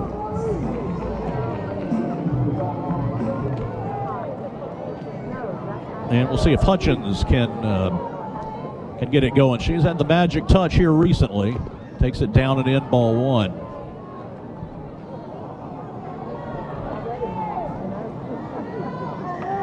Maddox McKee will hit where Riley Johnson, or for Riley Johnson, will probably stay in left field. That'll happen next. And pitcher needs timeout. And pitch clock running down. Wasn't quite good on her signals. And now we'll bring the 1-0. Fly ball foul right field. That's going to go into the LSU bullpen. Good run by Rosales, but didn't have a chance to get there. The count will be 1-1. LSU will not play midweek game this week. Have one left. It'll be the following Tuesday against McNeese here. The 1-1 is up high, 2 balls and a strike. Tigers will be in lovely Starkville next weekend, 5 o'clock Friday, 2 o'clock Saturday, and 11 a.m. on Sunday. Ole Miss will be at Auburn. The 2-1, changeup. Don't think she held. Umpire says she didn't. Actually, that was not a changeup. I take that back. That was at 69. I think I got a little thrown off with the check swing, but no, she was well behind, tried to hold up and couldn't get it. The 69 on the rise. The count's 2-2 to Hutchins. And the pitch, line drive into right center field. It's a base hit. Rounding third, headed home is Edwards. The throw is going to be in time. Well, Edwards got a late break because she had to wait and see if that ball was going to be caught. It was off the second baseman's glove into shallow right center field. And Edwards got the green light, but Pickens came up throwing, and her throw was a good one, and Bunker had to kind of go out to get it, but came back and tagged Edwards. And there's 2 down, so Hutchins will get a hit, Edwards out at the plate, and that'll bring up Maddox McKee. She hit last night, she will pinch hit here. 2 down. Strike called outside corner. McKee was 0 for 2 last night.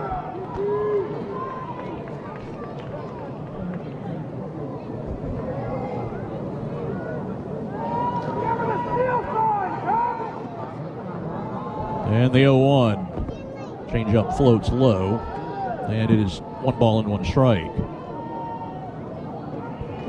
And a good play by Pickens to get out there. She had to, not used to making throws that far, as she was out well onto the grass in right field, but threw it well enough home to get Edwards. Here's the 1-1, outside, ball 2.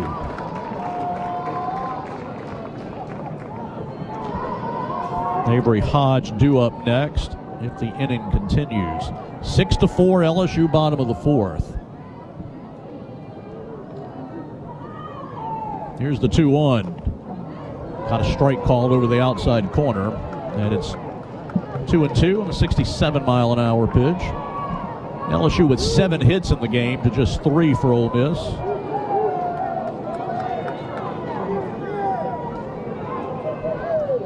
And here's the 2-2. McKee from the left side takes ball 3. If McKee gets on, LSU might pinch hit for Hodge. It would be a 2-out RBI situation. See if we get there.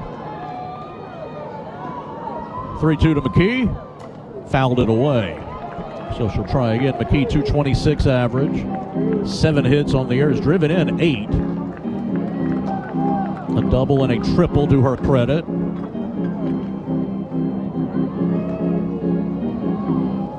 That triple was a pinch hit triple against South Carolina that proved to be a big hit in one of LSU's wins in Game 2 of that series. No full count. Hutchins will get to go. Here's the pitch. Fly ball to left. Drifting back is the left fielder, but she'll be there. Applin will catch it. That will end the inning. We go to the 6th, 6-4 Tigers on the LSU Sports Radio Network.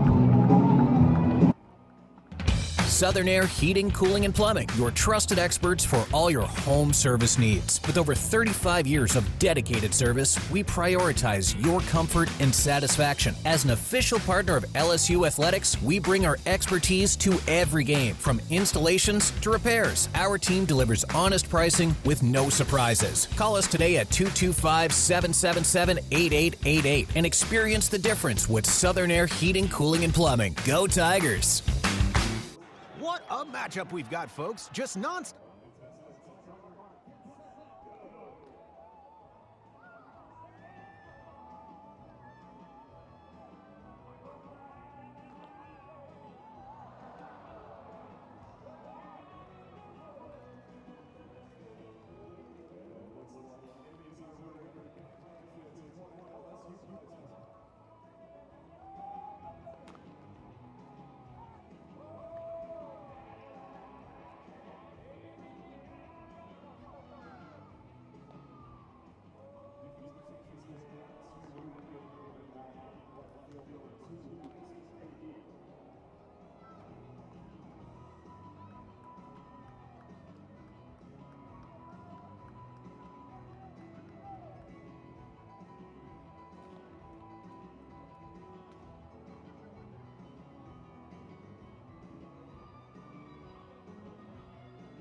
Of LSU Fighting Tigers softball on the LSU Sports Radio Network. 6-4 LSU. Tatum Clopton back out. Maddox McKee will indeed play left field for LSU. No, a defensive replacement after she pinch hit for Johnson will stay in there. And we'll see the bottom three of the Ole Miss order: Applin, Starr, and Malvin. Applin 0 for 2. And 1 for 5 for the series.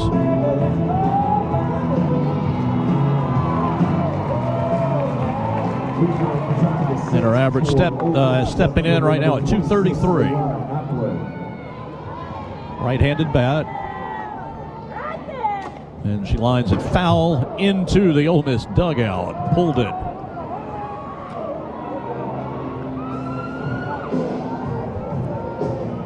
Everybody all right? Ole Miss just 3 hits in the game. They've got just 1 off of Clopton. Pickens has 2 of the hits, homer and a double, and then a 2-out hit by Bunker in the 4th. That's been it.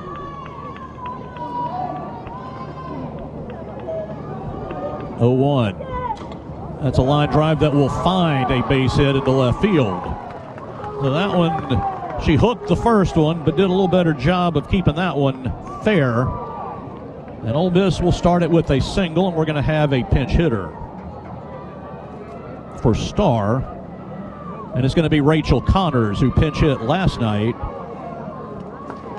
and was 0 for 1. Connors mainly a kind of a late inning pinch hitter type, and that's the role she will play here. She's a lefty. She is 2 for her last 16 as a batter, but those 2 hits have been homers. So she is up there with tie ball game in mind. A rangy left-handed batter with some power. Connors at 5'10". She's from Chandler, Arizona. And the first pitch from Clopton, strike 1. Into the righty, and it's 0-1, 64 miles an hour there.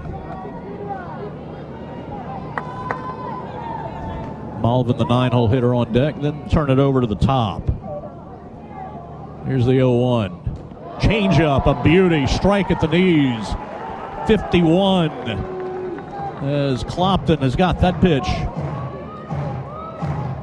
working well today. 0-2 to Connors off the bench. And here's the pitch. Down and in. Did not get the lefty to bite on that. It's 1-2. Clopton has been efficient out of the pen, just 40 pitches. She has logged 3 official innings now. Going to deliver a 1-2. Check swing, missed a little away. That was out of the zone, low and away. It's 2-2 now.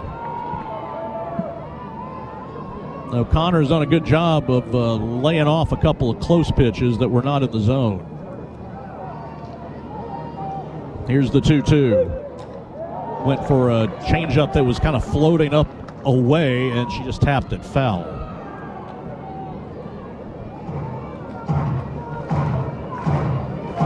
Looking for the first out of the 6th inning. 2-run game, LSU by a couple.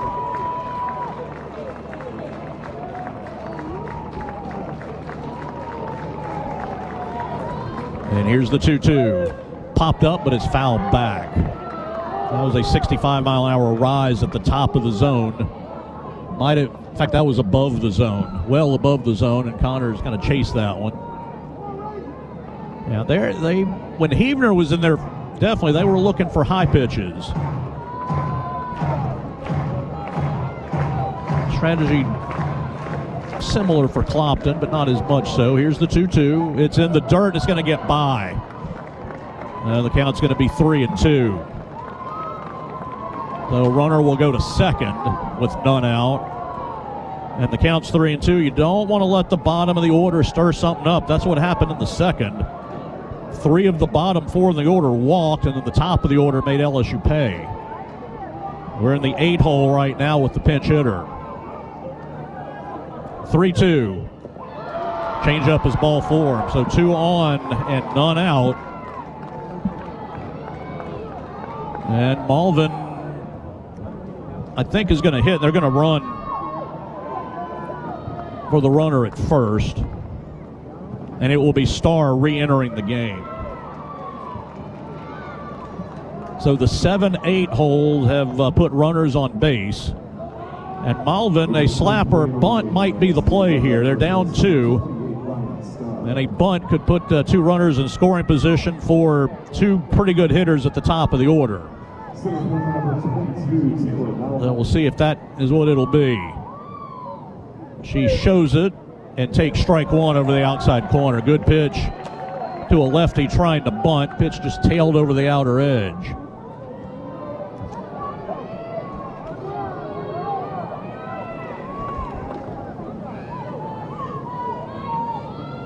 Here's the 0-1, showing bunt. That's a good one.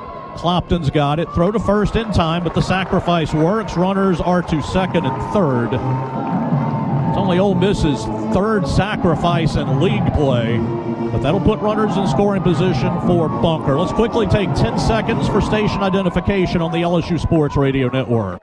Your home for LSU Fighting Tiger softball. The LSU Sports Radio Network.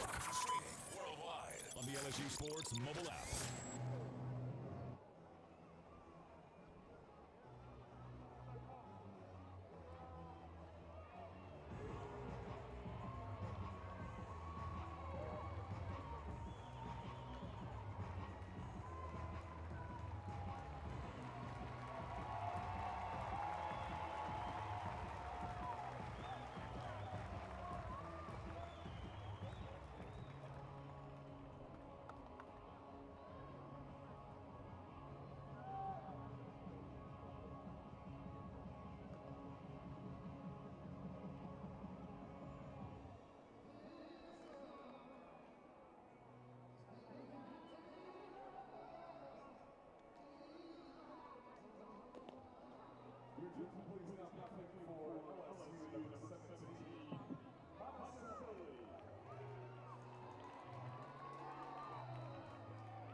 And now here's the pitch. Strike at the knee, 70 miles an hour on a drop, and it's 0-1. Now, Bunker got a hit against Monticelli in the 7th inning last night. Pulled one into right field. Here's the 0-1. Line drive, base hit into center field, and that's going to tie the game. It'll be a 2-run hit. We're tied at 6. The LSU infield was in, and Bunker just laced it back up the middle. Now those 2 runs will go to Clopton, and this game is now tied. And now the meat of their order coming up. That was just to the right of the circle, but it was hit plenty hard enough that Daniel had no chance. Here's Pickens. A little bit low ball 1. Pickens has been on all 3 times. Homer, double, walk. So Ole Miss has gotten the 2 runs back and have tied it at 6 apiece here in the 6th. Here's the 1-0. That's a strike at the knees, and it's 1-1. Still just 1 out of the inning, so Monticelli's got work to do. Pickens popped out against her last night in the 7th inning, and then Heavner came in to get the final 2 outs. Here's the 1-1. A little bit low, and it's 2-1.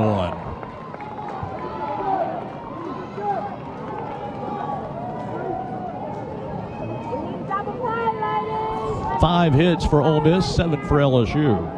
But 2 hits in the inning. Played 2 runs, 2-1, fouled back, and it's 2-2. Third LSU pitcher. So this Ole Miss offense has picked up where they left off last weekend. 31 hits against Texas A&M. They've scored 10 runs the first 2 games here. The 2-2 off the end of the bat foul against an LSU pitching staff that had been very stingy lately. 1 earned run or less in 10 of the last 14 games coming into the weekend, but Ole Miss has picked up 6 runs today, and the Tigers gave up 3 earned runs last night. The 2-2. Strike 3 called. Second out of the inning. Upper part of the zone on the edge there at 69 miles an hour. And now you got to get Yamas with the runner on base. Walk, grounder to the circle, and a fly ball to right for Yamas. Their leading average hitter at 386, left-handed bat. And the pitch is low, ball 1. And then George, who's pretty dangerous as well, on deck. Now the Tigers will have Hodge due up, and then Lassiter and Daniel to try to get something going in the bottom of the 6th to get the lead back. Here's the 1-0, and that was up and in, and it did not hit her, but it did get by, and that'll put a runner at second. As Yamas kind of turned away from it, and it got past Lorenz. So the count is 2-0. And the 2-0 fouled down the left side. That'll hit the top of the Ole Miss dugout. 2 balls and a strike. Now, Yamas homered last night. That's been her only hit of the series. She's 1 for 6. But the homer and then drew a walk earlier in this game. And Jamie Traxel is going to her lineup card. Maybe they're going to put a new runner at second base for Bunker. And that will be the play here. It's going to be number 00, Pat Cassidy Patterson.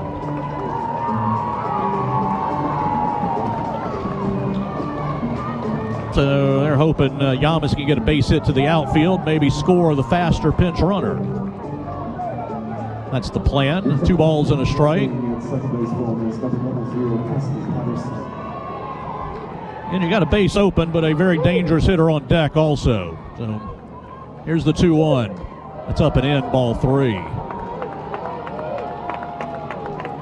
Bottom of the order, creating problems.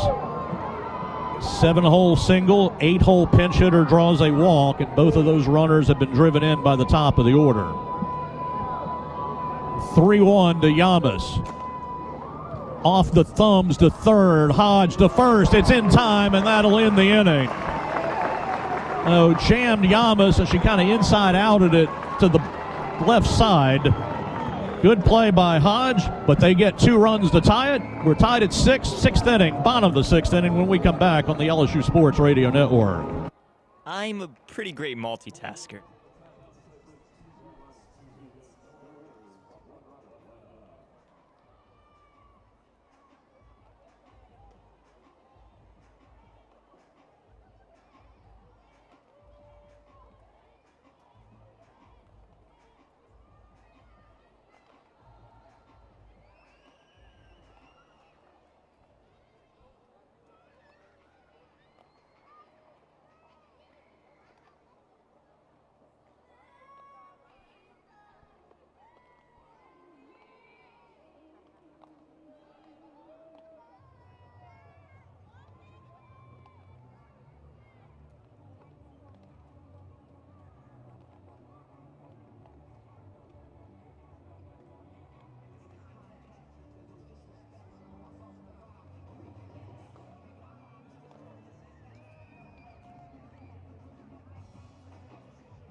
Last week went 6, 5, and 9, so 20 runs, and they have put 10 on the board. LSU's matched them with 6 and get a shot here to take the lead again.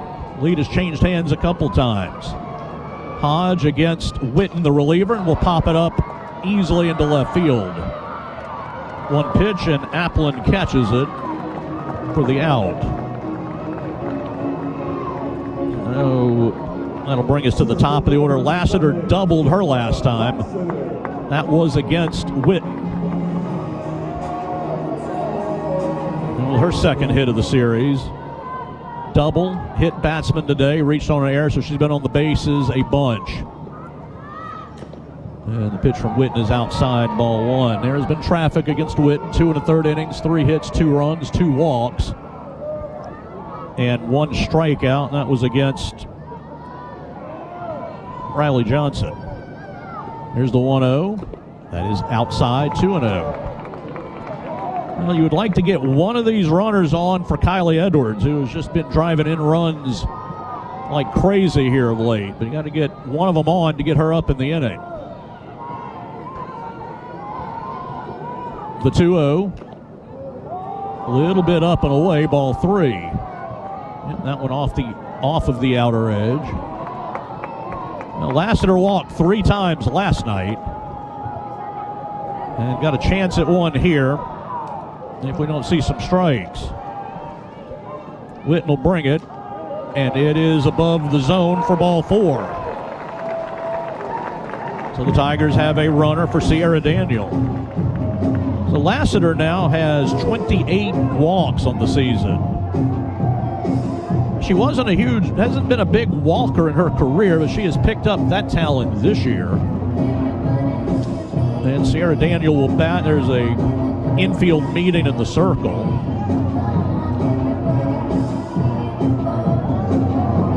Lassiter walked 22 times last year. She had 29 her second year at Ole Miss, but she looks primed to set a career high for walks this year. She just needs one more. Daniel's bad luck has got to end here at some point. She's just hitting the ball hard into outs. She lined to second in the 4th inning with runners at second and third. First pitch, low and away, ball 1. LSU gets their 4th walk of the game to go with a hit batsman, so 5 free passes. Here's the 1-0. Line drive into shallow right field. That's a base hit.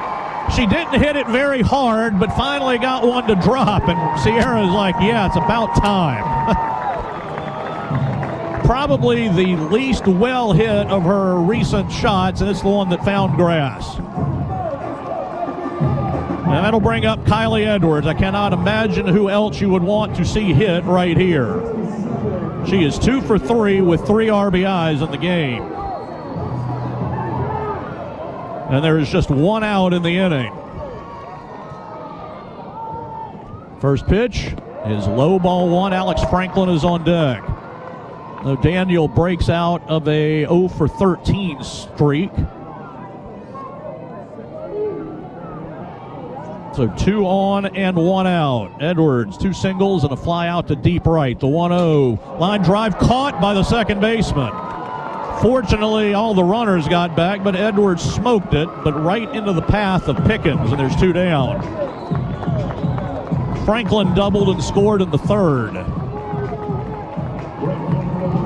And she grounded to the circle against Witten back in the 4th. 6-6 score, bottom of the 6th inning, 2 on and 2 out now. And Witten will bring it to Franklin. Drops low, ball 1. Tori Edwards on deck.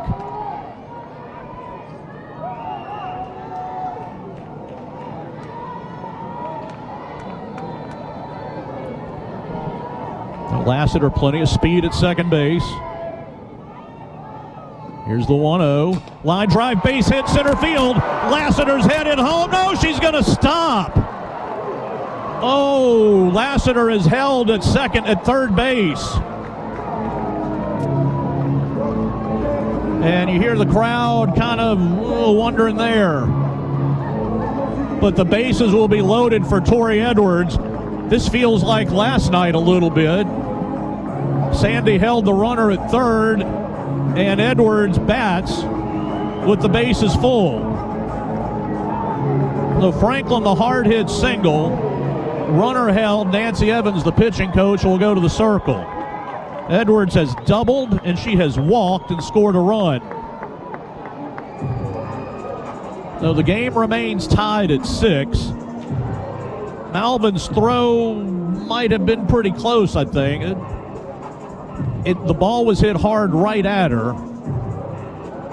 And when Franklin hits them, they tend to be hit pretty hard. So we'll see if Edwards can come through again. This is identical spot to last night. Bases loaded, 2 outs. It's a tie game this time. LSU was down 2 last night. But Edwards' RBI in the third drove in a run. She walked against Witten in the 5th. That was to lead off the inning. Actually, I tell you that, she did not score. She was thrown out at the plate. She did not score a run. So a double and an RBI for Edwards. So a free pass is good. Base hit would be better, but Edwards got to have good discipline here against a pitcher who can throw it out of the zone.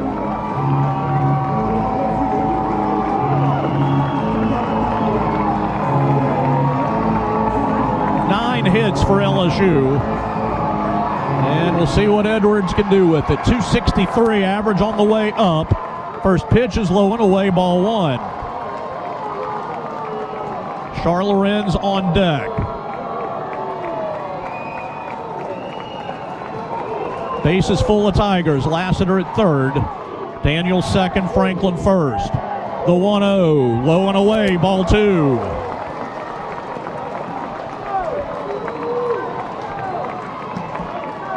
You understand why they are afraid of Edwards. You don't want to give up 4, but you don't want to give up 1 either. Count is 2-0. And the pitch. That's a strike over the outside corner, 69 miles an hour. That is not a hitter's pitch there. Very good pitch by Witten on a 2-0. And Edwards let it go. It was clearly a strike, but not very hittable. So now the count is 2-1. And the pitch, very high and in, ball 3. Tried a change up, and it was not close. So Edwards got to have a good eye here.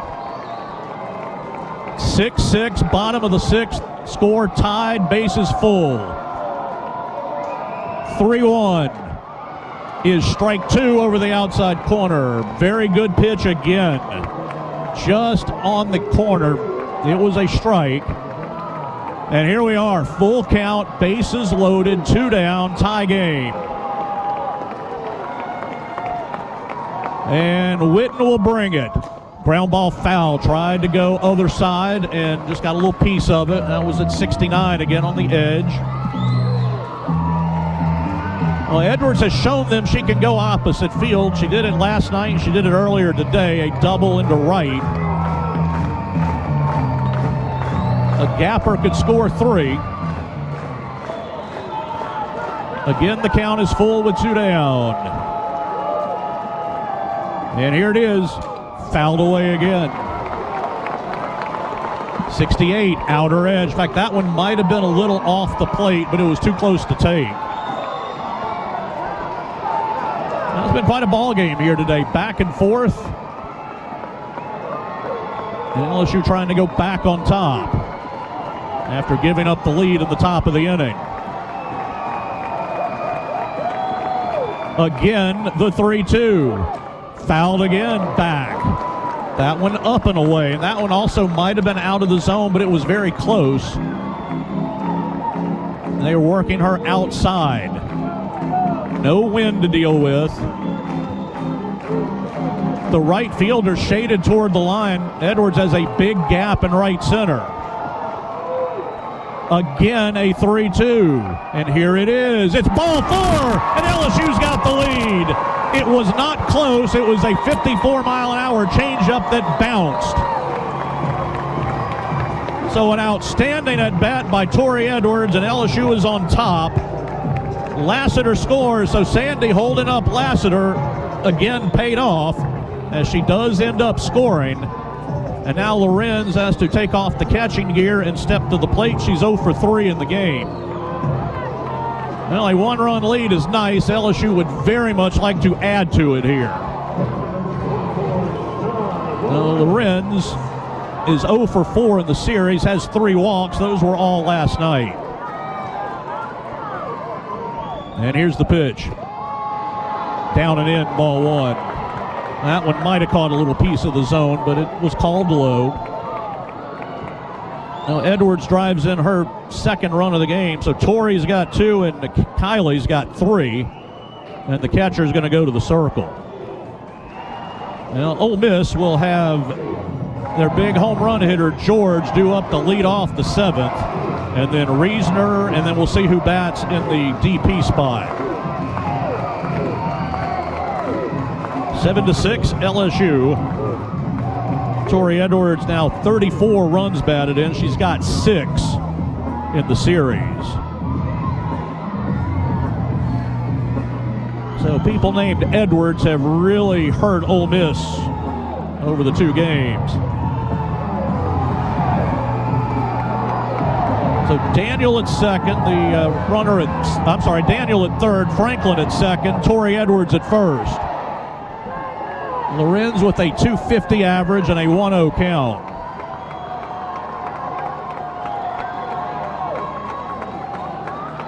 And we'll step back. Time is called.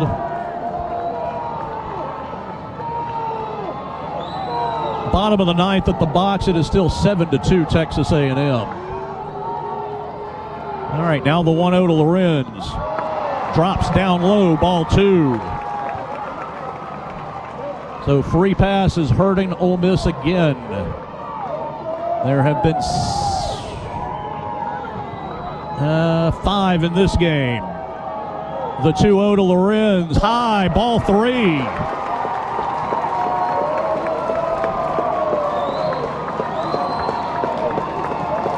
Lorenz will take a strike, no doubt. Second run would be big, the 3-0. Strike called inside corner. Like that got most of the plate. It's 3-1. Good drop pitch at 68 miles an hour. So 3 balls, 1 strike, bases loaded. And the pitch. Fly ball deep but foul. Oh, she hit that one a long way. Way out of the park, but it was way foul. And a fan out on the Tiger Terrace in foul territory by the bullpen, an unsuspecting recipient of a foul ball. So the count's full again. Bases loaded. Here it is. Chopper to the circle. She'll throw to first in time, and that'll end the inning. But the Tigers take the lead. We go to the 7th, 7-6 LSU on the LSU Sports Radio Network. Something new is happening at Cox. Now the price of your Cox internet and mobile plan won't go up for 3 years, and Wi-Fi equipment is included, so no frustrating price.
Fighting Tigers softball on the LSU Sports Radio Network.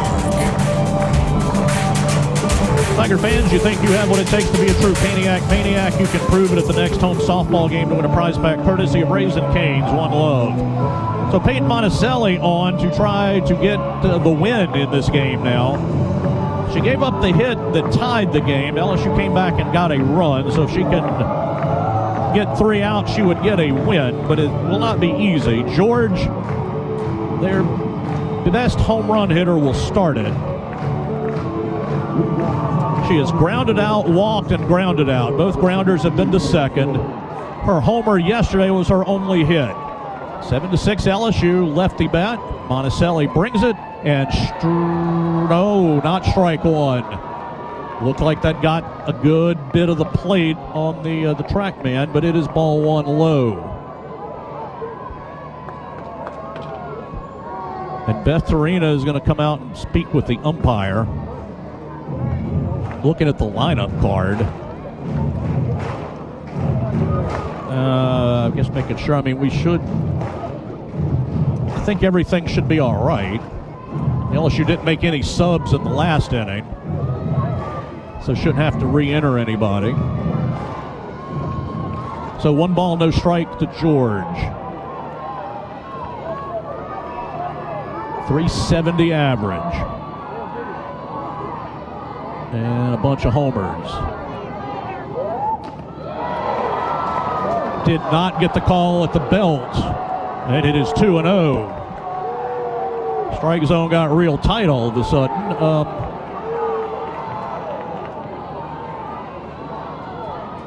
16 homers for George. 2 balls and no strikes. Here's the pitch. 3 balls and no strikes. That one very close to the outside corner.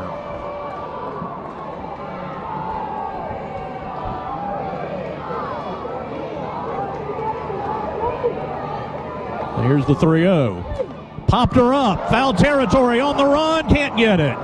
It was just to the left of the plate, and Hodge came running in. I don't think Lorenz knew where it was immediately. Well, that would have been a huge get on a 3-0 pitch.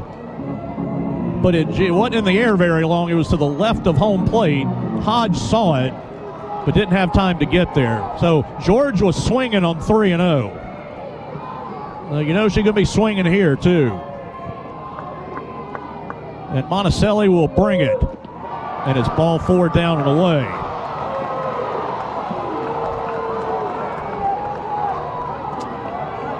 And all of those misses were very close. We're going to have a pinch runner for George at first. And Carrie Reisner, and these are the ones that scare you a little bit. She was a hot hitter coming in, but she is 0 for 7, or actually 0 for 6. But the tying run will be at first base in the form of number 25, Tinley Grisham.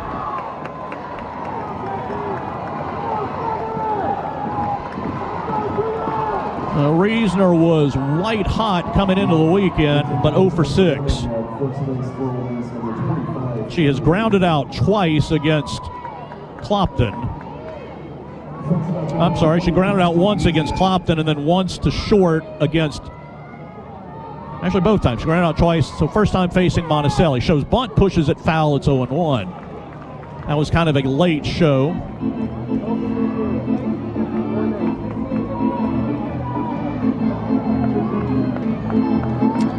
Yeah, so Reisner grounded out twice against Clopton, now facing Monticelli for the first time. And the 0-1 showing bunt. That's a better one. Clopton will pick it up, throw to first in time. Sacrifice is good. Runner at second. So they've got 2 shots, and they will re-enter Roman, who had left. Rosales came in to play right. Then they moved George to DP. So Roman will re-enter the game, it appears. Yep. She has struck out a couple of times.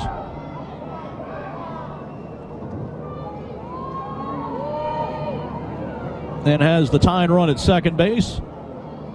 And then Applin is due up next, who singled and scored in the 6th. So Monticelli needs a couple outs. Ole Miss needs a hit. 1 out, 7-6 LSU, 7th inning. Roman's got power. She takes ball one up. That one was well above the zone, a rise pitch from Monticelli. Roman has hit 7 homers, and she hits it hard. When she gets it, it can go, but she has also struck out 33 times this year. The 1-0 misses down and in, ball 2.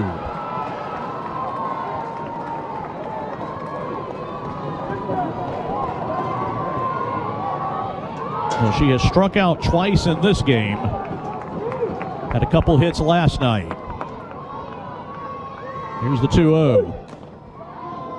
Riding in on her. She pushed it foul to the right side. That one moving into the right-hander. 2-1 now.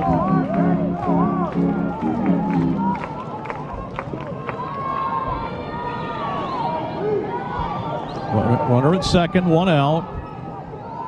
And the 2-1 coming to Roman. Check swing, but it got off the glove of Lorenz, and the runner goes to third.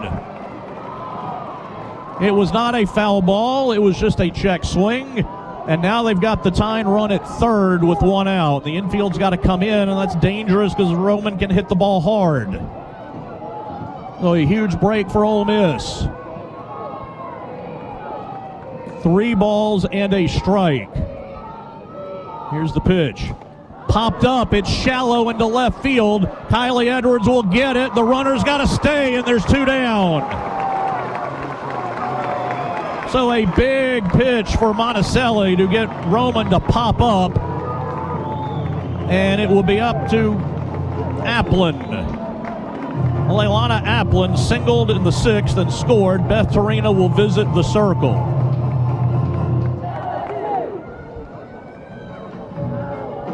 And the entire infield is there.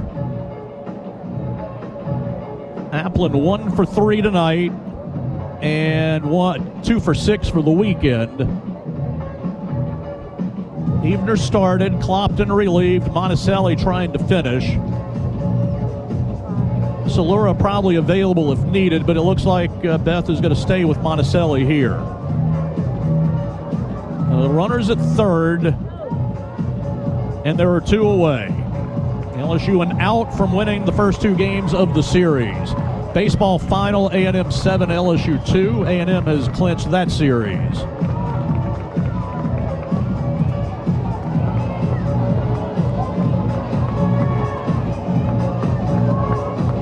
Now here is Applin.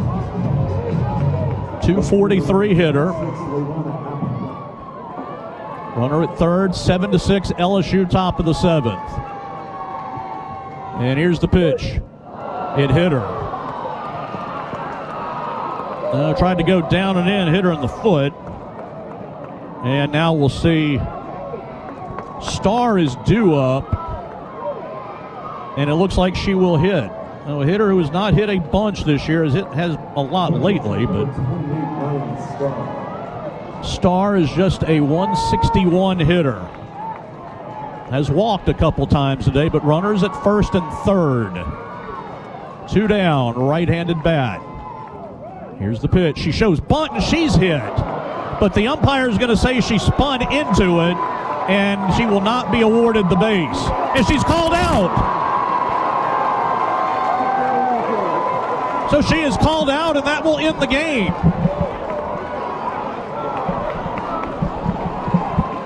Now the umpire quickly was pointing down at the plate and then made the out signal. So Starr is the one, she shows bunt all the time, and that time she showed bunt. And they're gonna review this. But that would be the 3rd out of the ball game, or the 3rd out of the inning, and it would end the ball game. I thought, if anything, they were going to say maybe she was over the plate.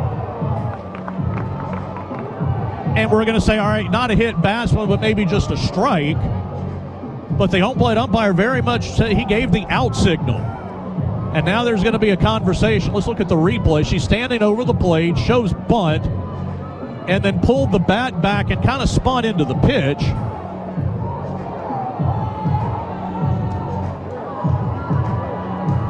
The ball was over the plate, so she has showed bunt, and she was all over the plate. So the ball hit her while she was covering the plate. So that, and the umpire is immediately pointing down. But then he gave the out signal, which was a little confusing.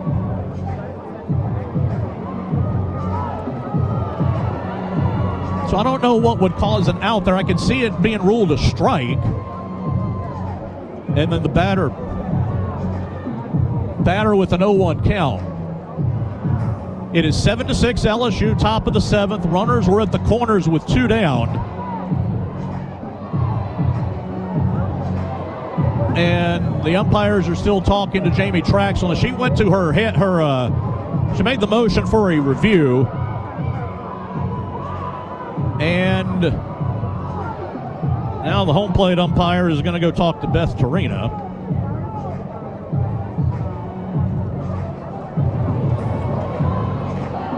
Oh, what do we got here?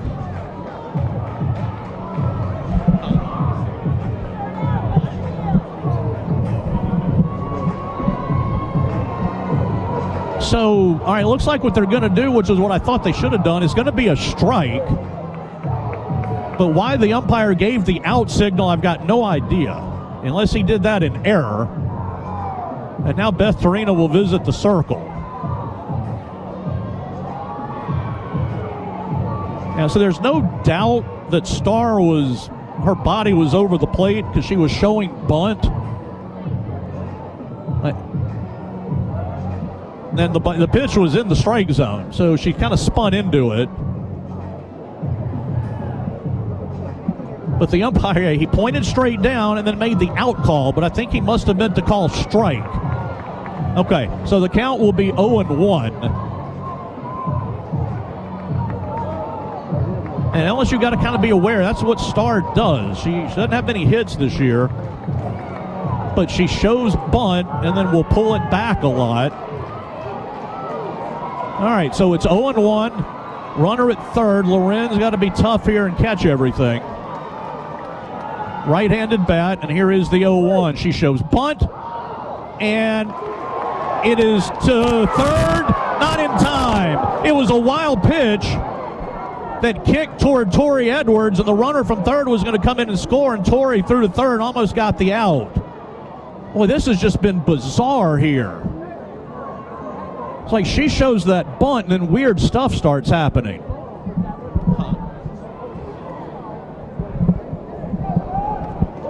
And I don't think the umpire, I mean, it was called a ball, but it was a strike in the zone.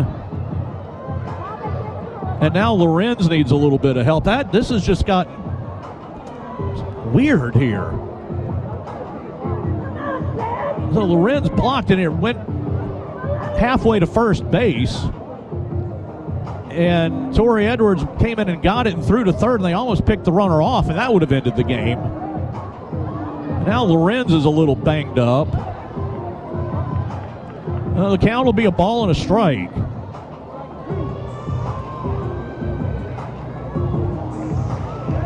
Well, I'm concerned that Starr with the bat out there is kind of bothering Lorenz a little bit. She's having trouble catching the ball. And maybe that's part of the strategy.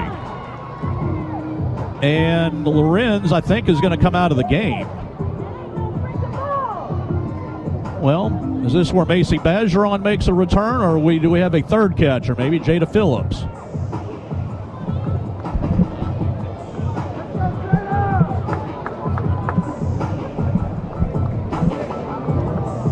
So we're going to have a new catcher. I'm not sure Macy's dressed out for the game. She was not last night. I think they probably got to go get Jada Phillips from the bullpen.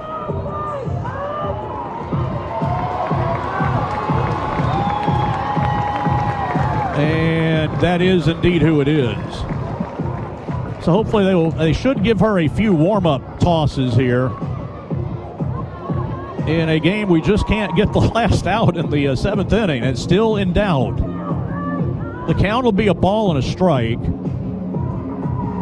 And Phillips now taking some warm-ups. Lorenz might have been cramping up a little bit. They were trying to give her some fluids, it looked like. This is what Matt tells us. He gives us good information. Haven't name-dropped him yet today, so it was about time. So it'll be a 1-1 count. Runners, now the runner from first did go to second. That could be important as well on what was a wild pitch a little while ago. So Applin is at second. So a base hit could give them the lead back. And I think we're ready to go again. Starr has just 5 hits on the season. 3 were last weekend against Texas A&M. I think we're about ready to keep going. So Phillips has got to be ready to block everything. And she's got to be ready to catch with Starr floating the bat out there in front of the strike zone. Here's the 1-1. She did not show the bunt, took it down and in, 2-1.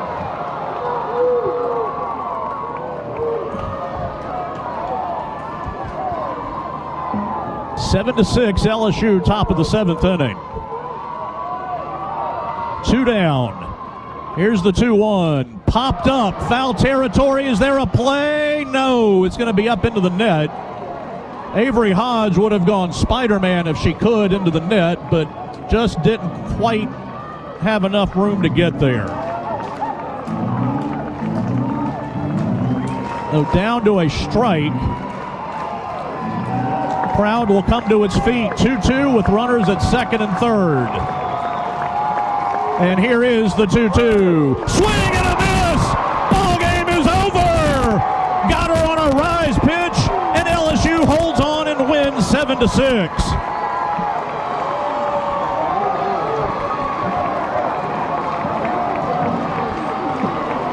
So a wonky 7th inning, but LSU survives, and they have won the series and will go for the sweep tomorrow. Got her on a rise ball up and away. And LSU made the run in the 6th inning to hold up. The final, LSU 7, Ole Miss 6. We're back after this on the LSU Sports Radio Network. Champions make plays on the field and in life. With LSU Online, you can keep your career moving, earn your degree, and still run your own game plan. Learn anytime from anywhere, and take the next step toward your goal line. It's time to make your move, Tiger fans. Visit online.lsu.edu. LSU Online. Win where you are. Everything.